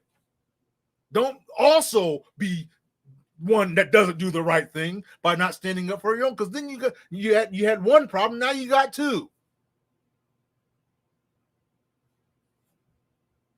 You understand? I mean, to me, it's a crystal clear thing. It's so crystal clear. Come talk to me, family. Go ahead and tap this live. Get in here. I mean, because like I said, I could be wrong, but get in here and tell it to me. Tell me. Let me know where it's at. I just believe that golden rule is not conditioned. It's not conditional. You do unto your brother and sister what you would want them to do unto you. Not you do unto your brother and sister what you would want them to do unto you, so long as they do unto you what you want them to do to you. It's not, it doesn't have that condition. You do it. You do it. That's all there is to it. You do it. You get the job done. You know, if somebody isn't doing the things you think are right to do, you do them. You do them. What do you? I mean, it doesn't make sense to complain about someone else not taking out the trash when you got two arms, you've got two legs. You get up and take the trash out. You do it. Stop complaining about what each of us is or is not doing. You do it. And if it's something that's not your lane, do what's in your lane. You know, the thing is I believe that when we're doing the right thing, we get the things that go with it that support us. If we're doing the wrong thing, then whatever comes with that is what we get. You don't have to worry. This is the way the law works. This is the way the divine law works. You will get your desserts. You will get what you are worthy of. You will get what you've earned. So you don't have to worry about if this person did or didn't do what you think they should have done. Whatever they earn, that's what they're going to get. Whatever their rewards are from what they've put forth, that's what they're going to get. But what are you putting forth? What are you putting forth? You need to worry about what you're going to get on your plate. Are you going to get an empty plate or plate smothered with all kinds of, niceties? Only you're going to know that. If the gangs can still stand together for Rodney King, why can't we stand together and unify for GMJ? It's all about relevance. It's all about what we see as important in our time. You understand? Like I said, we have to revitalize self-importance. We have to make ourselves important again. See ourselves as important again, as people who are worthy of our own attention. You understand? Not somebody else, but our own. We have to be famous in our own eyes. Be elevated. I'm not talking about in a blind, arrogant sense, but I'm talking about in a sense where we are worthy of our own attention. Where we're worthy of our own attention. We have to see some respectability in our own eyes. Start there. So let's start there and work our way. And if there's stuff going, like I said, if there's house cleaning that needs to be done, we do that along the way. But when you're cleaning, when you're cleaning your house, you're not cleaning your house to expose all the dirt inside to the public. You bag that stuff up. You take the trash, you bag it up, you take it outside, and you put it in a dumpster. You understand? Why you're cleaning up house. You see, so there are things that we must understand how to protect the honor of within the community and understand the proper environment, the proper time and space for expressing differences and grievances. Like I said, none of this Google, YouTube, Facebook, Twitter, all of this is not the way to express our grievances with one another.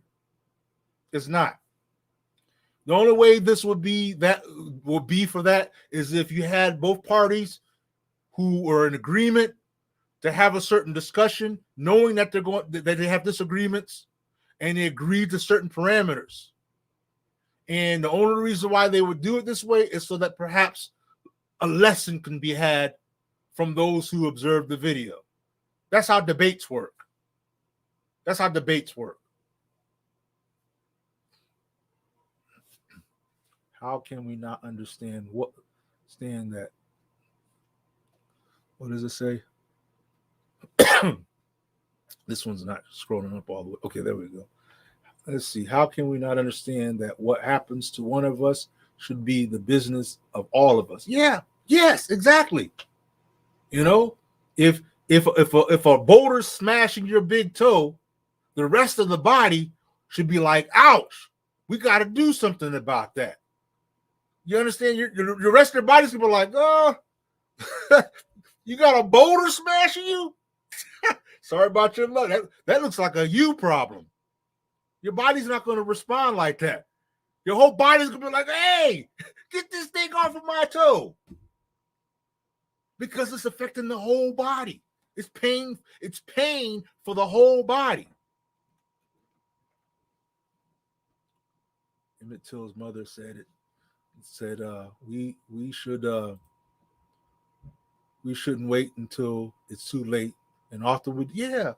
And the thing is that's a scary thing. A scary thing because, like I said, our opponents are training daily, nightly, upgrading skills, equipments, upgrading, constantly reminding themselves of philosophies that they adhere to, constantly educating themselves, constantly becoming more aware of the elements at play amongst their people.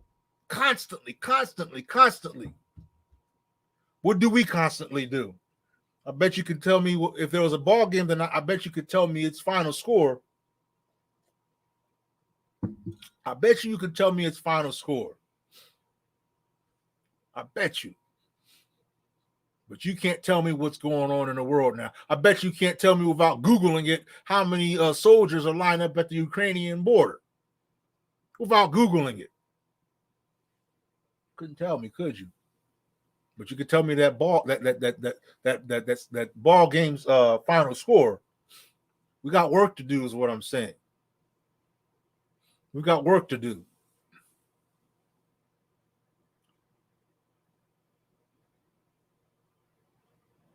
Yeah, standing up for justice is all of our jobs, and it's not depending on whether you like the person or not. That's the thing we got to get through our head. It doesn't matter if you like the guy or not. It doesn't matter if you like this guy. That's what I'm saying. What is wrong with you? This is our people. This is our people. Every other community on the face of this earth gets it. You mess with one of them, they're all coming at you.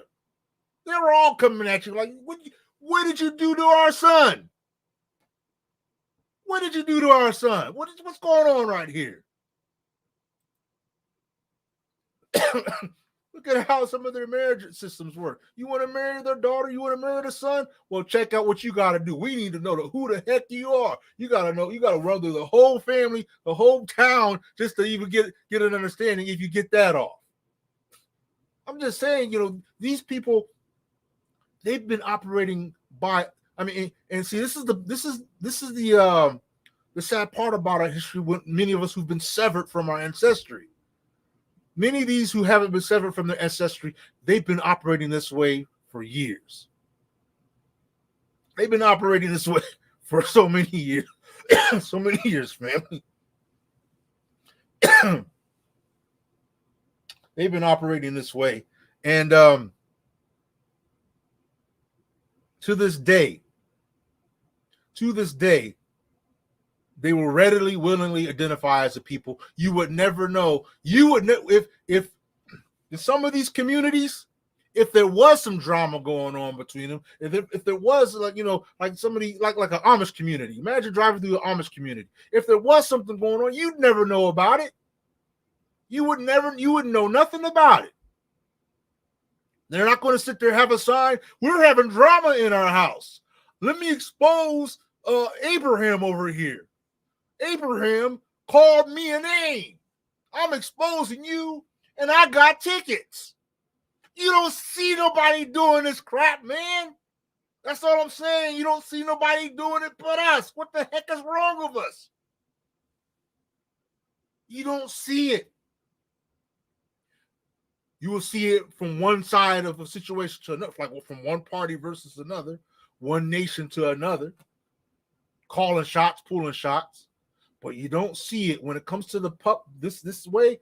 You don't see it happening from a people against their own selves. Against their own selves.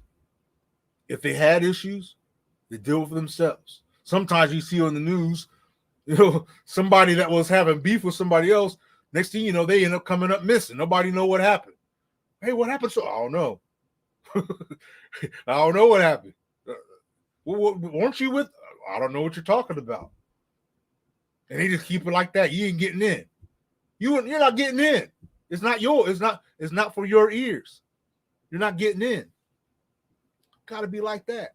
We got to be like that. When it comes to these pedophiles, when it comes to these sex traffickers, all this. We got to have this mindset. I don't know what happened to him. I don't know. I was just sitting on my porch, minding my own business, drinking my Essentia. I don't know what happened over there. You know what I'm saying? All I know is, I don't know. I'm just saying we gotta protect our own people, man. We gotta protect our own, stand up for our own people. Stand up for our own people. For our own people. Nobody else going to. You see anybody else really, really trying to stand up for us? Yeah, I see some of these YouTube, these white boy and girl YouTubers doing some pro-black yab, but I'm talking about people who will really stand up for you like they would their own life, because they see in you themselves. They see you in them. So they see the obligation to be there for their own. I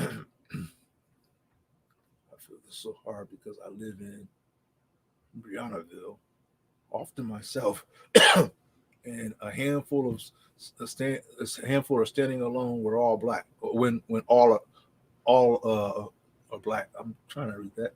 Let's see. A suggestion: at least 10 members of every so-called black organization should be standing outside the court in Louisville, April 25th. Should be standing. Yeah. I start to come up, but you're doing a great job. Come on in. Come on in. Come on in, Gary. Come on, man. Might as well come on in. Wa alaikum salam wa rahmatullahi wa barakatuh. Welcome. Might as well come on in. Excuse me. I got this this recovery process going on. I still got some. It's not as much pain over here, but it's some still there. Breathing's getting better. Everything's getting a little better. Yeah, might as well come on in. But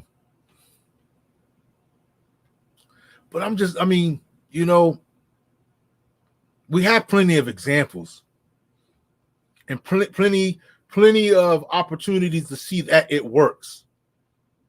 Like I said, I did some work for some Amish people once. Were those? I think they might have been a Mennonites. Anyway, and I can remember, going there and immediately, while I'm pulling up in their driveway, a man comes out. You can see like the women folk and some other folks peeking out the side of their door, but it was the man that I dealt with, and he was strictly about business. He showed me where the job was that needed to be done. I went over and did the job. Once the job was done, while I was doing the job, he kind of left me to my own devices, gave me some space. But once it was ideally time for the job to be complete, he came back, gave me, my pay and everything, and I went about my way. You understand? But often this, you can see other men doing different things like that. But for the most part, you didn't know what was going on. You didn't know none of it. There was nothing, no way I could have known their business. It wasn't my business anyway, and I'm not a nosy person like that. But my point is that their community, is where there's two sides. There's the side you see, and there's the side that they see. And there's the side that they want to show. You understand? Doesn't mean anything bad, like they were up to no good. But what I'm saying is that they knew how to present an honorable presence when I came, where you saw, respectable men greeting you, showing you where, where the task was at and whatnot. You saw people that were respecting themselves.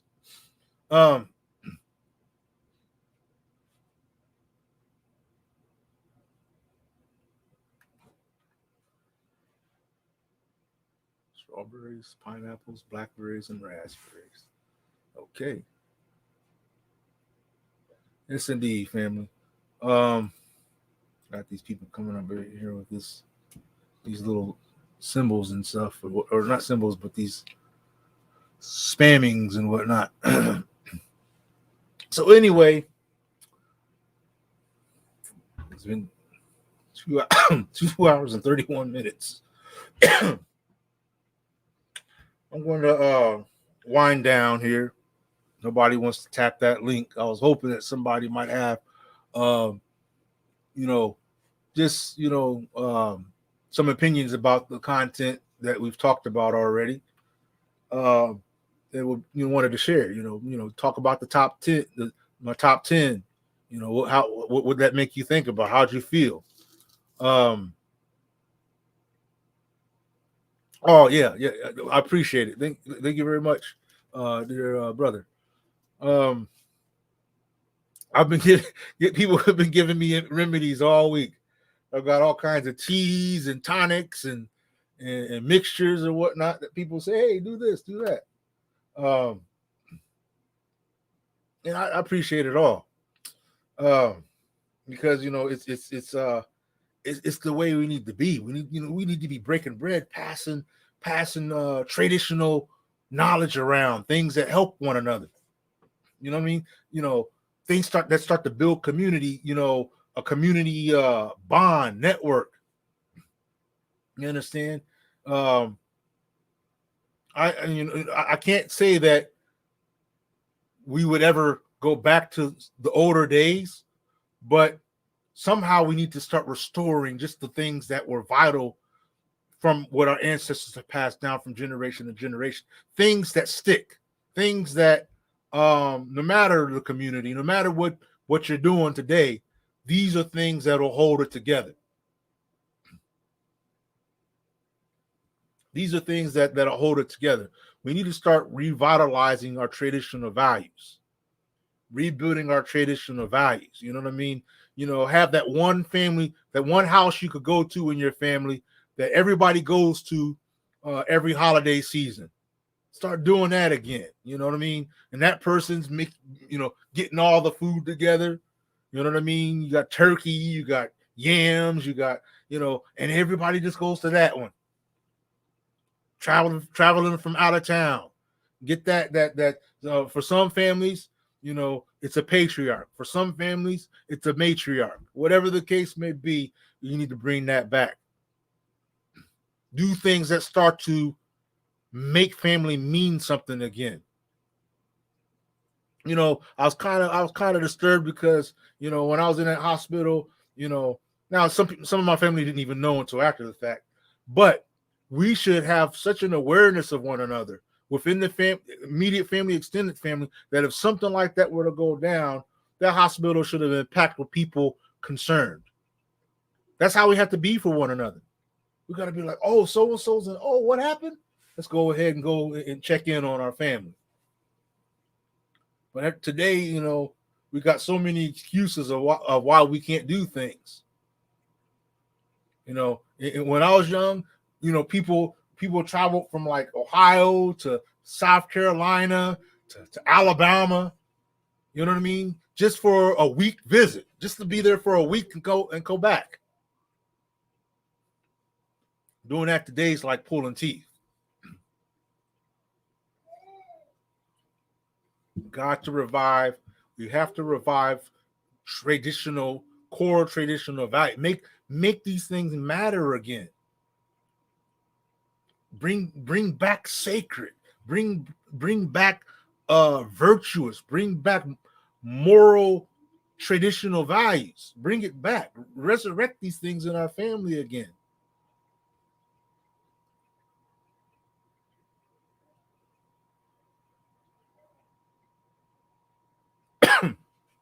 Oh man.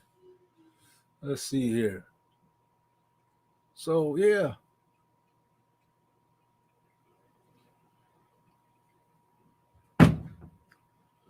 Okay, family. Let's see here. So 2 hours and 35 minutes have passed by. I think everybody's a little frightened to tap that invite. I understand, though. I understand. These can be heavy conversations. These could be, conversations that you don't you may not always know where it's going to go. Um, but I always say, like, if you follow your heart, if you really follow that, not what I want to say, fearing opinions or fearing, you let this speak, let it come out. You understand? I mean, and if you're on a righteous and noble, whatever comes out of here is going to be good and pure. You understand? It's going to be something that's respectful, something that people can appreciate. You understand? Something that they could play it back, and it was something, every time they play it back, there's something that makes them think about, something renewed. That's what spiritual does to a person. You read things that were spiritually motivated, that came from the heart, and it always feels like every time you listen and every time you read, it's a renewed experience is had, an elevative, renewed experience. I know that when I was in a hospital last year, if it wasn't for my black friends praying for me, I don't know. Yeah, that's how I feel. Most of the people who were given the prayers and positive words were people from my IG and things like that. Yeah, my mom and my sister talked to me on the phone, but it seemed like most of the people that were expressing concern were people that that come from like this, and maybe I've met them once or twice. Some of them I may never have met at all, but it seemed like there was more love, a more sense of appreciating that you even exist coming from them than anywhere else. Then every now and then, I had a family member pop up on my messages or whatnot, like, "Oh, I just now found out," or "Oh, then they'll say, "Oh, I'm gonna check in on you," and you never hear from them again.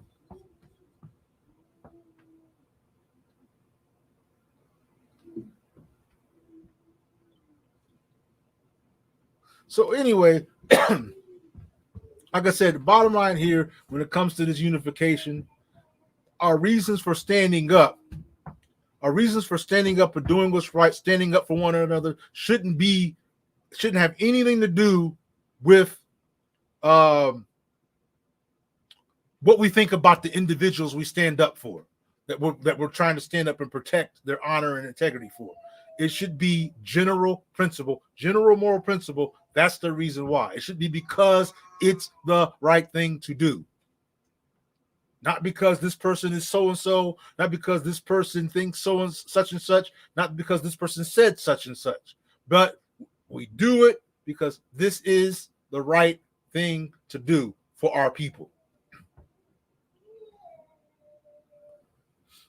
Yeah. So anyway, dear brothers and sisters, like I said, I see nobody's gonna go. I see nobody wants to come on in here. That's okay. That's okay. It'd be like that sometime.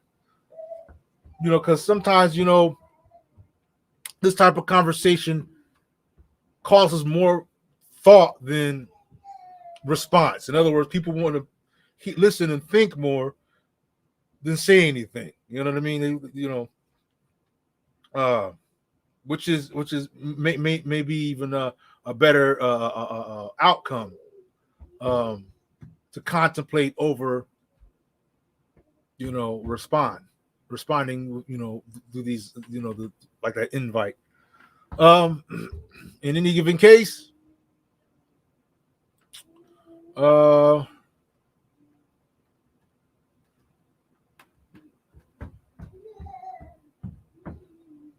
we want to give a shout out and a salute to all those who are about the right thing, all those out there, really, truly desiring and actively supporting the Black movement and really striving to manifest, a righteous character through this all, and doing things not for the sake of some type of worldly gain, but doing things for the sake of a righteous cause.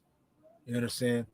For the sake of a righteous cause. Salute to all those of such. So we stand up for any of our family members that that we are able to stand up for and are able to support to the best of our ability. You know, standing up for our own people, and especially for those who we've seen do things that did benefit us as a community, that did inspire us to move forward. Stand up for these. Stand up for them. Don't leave them hanging. Stand up for them. You understand? Protect our own. Stand up for our own.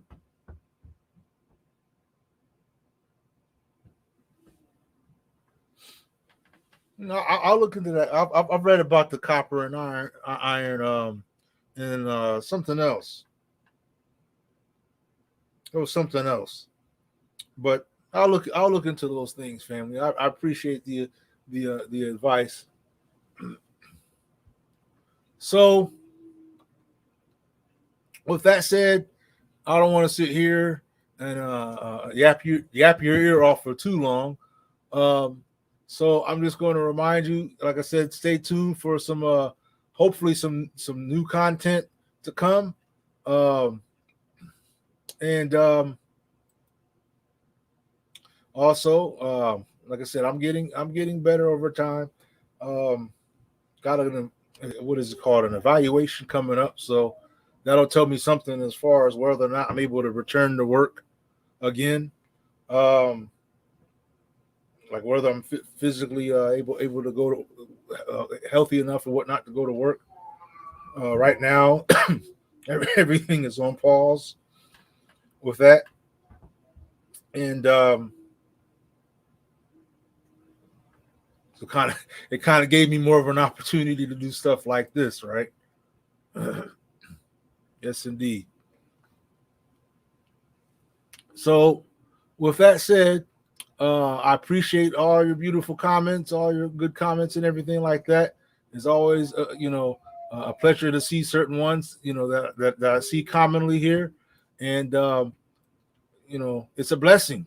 It's a blessing, family, when we show and demonstrate our appreciation for one another, love for one another, and our our sense of our sense and desire to be a unified people, a unified people. Um, so, with that said, like I said, remember to like, subscribe, and share and comment. You know what you could do. You know what to do. Look at the beginning of the video if you want to know how to support Soul Journey of Life and anything of that nature. Um, I wanted to do it that way because I don't like to constantly put stuff in people's faces. Um, I think it's annoying because I don't like telemarketers and I don't like spam callers either. So it's there. You let the people decide what they want to do about that. Um, but love and respect to the family. So this is your brother Abdul Wadud, aka Questman, coming at you with another live Soul Journey of Life, the Light Dome, keeping us, keeping us awake, keeping the room lit and illuminated with the results. Um, Got to be there for each other. The bottom line is unity. The bottom line is unity, family. With that said, I'm going to go ahead and sign out. I appreciate everyone that attended. Take care. Let's see. Great content tonight, brother. Continue prayer for your healing. I appreciate that. Asante Sana.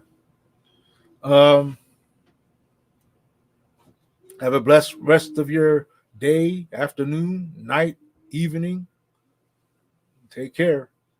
Salam alaikum. Shalom. Hotep. Peace be with you. Okay. Let's see here.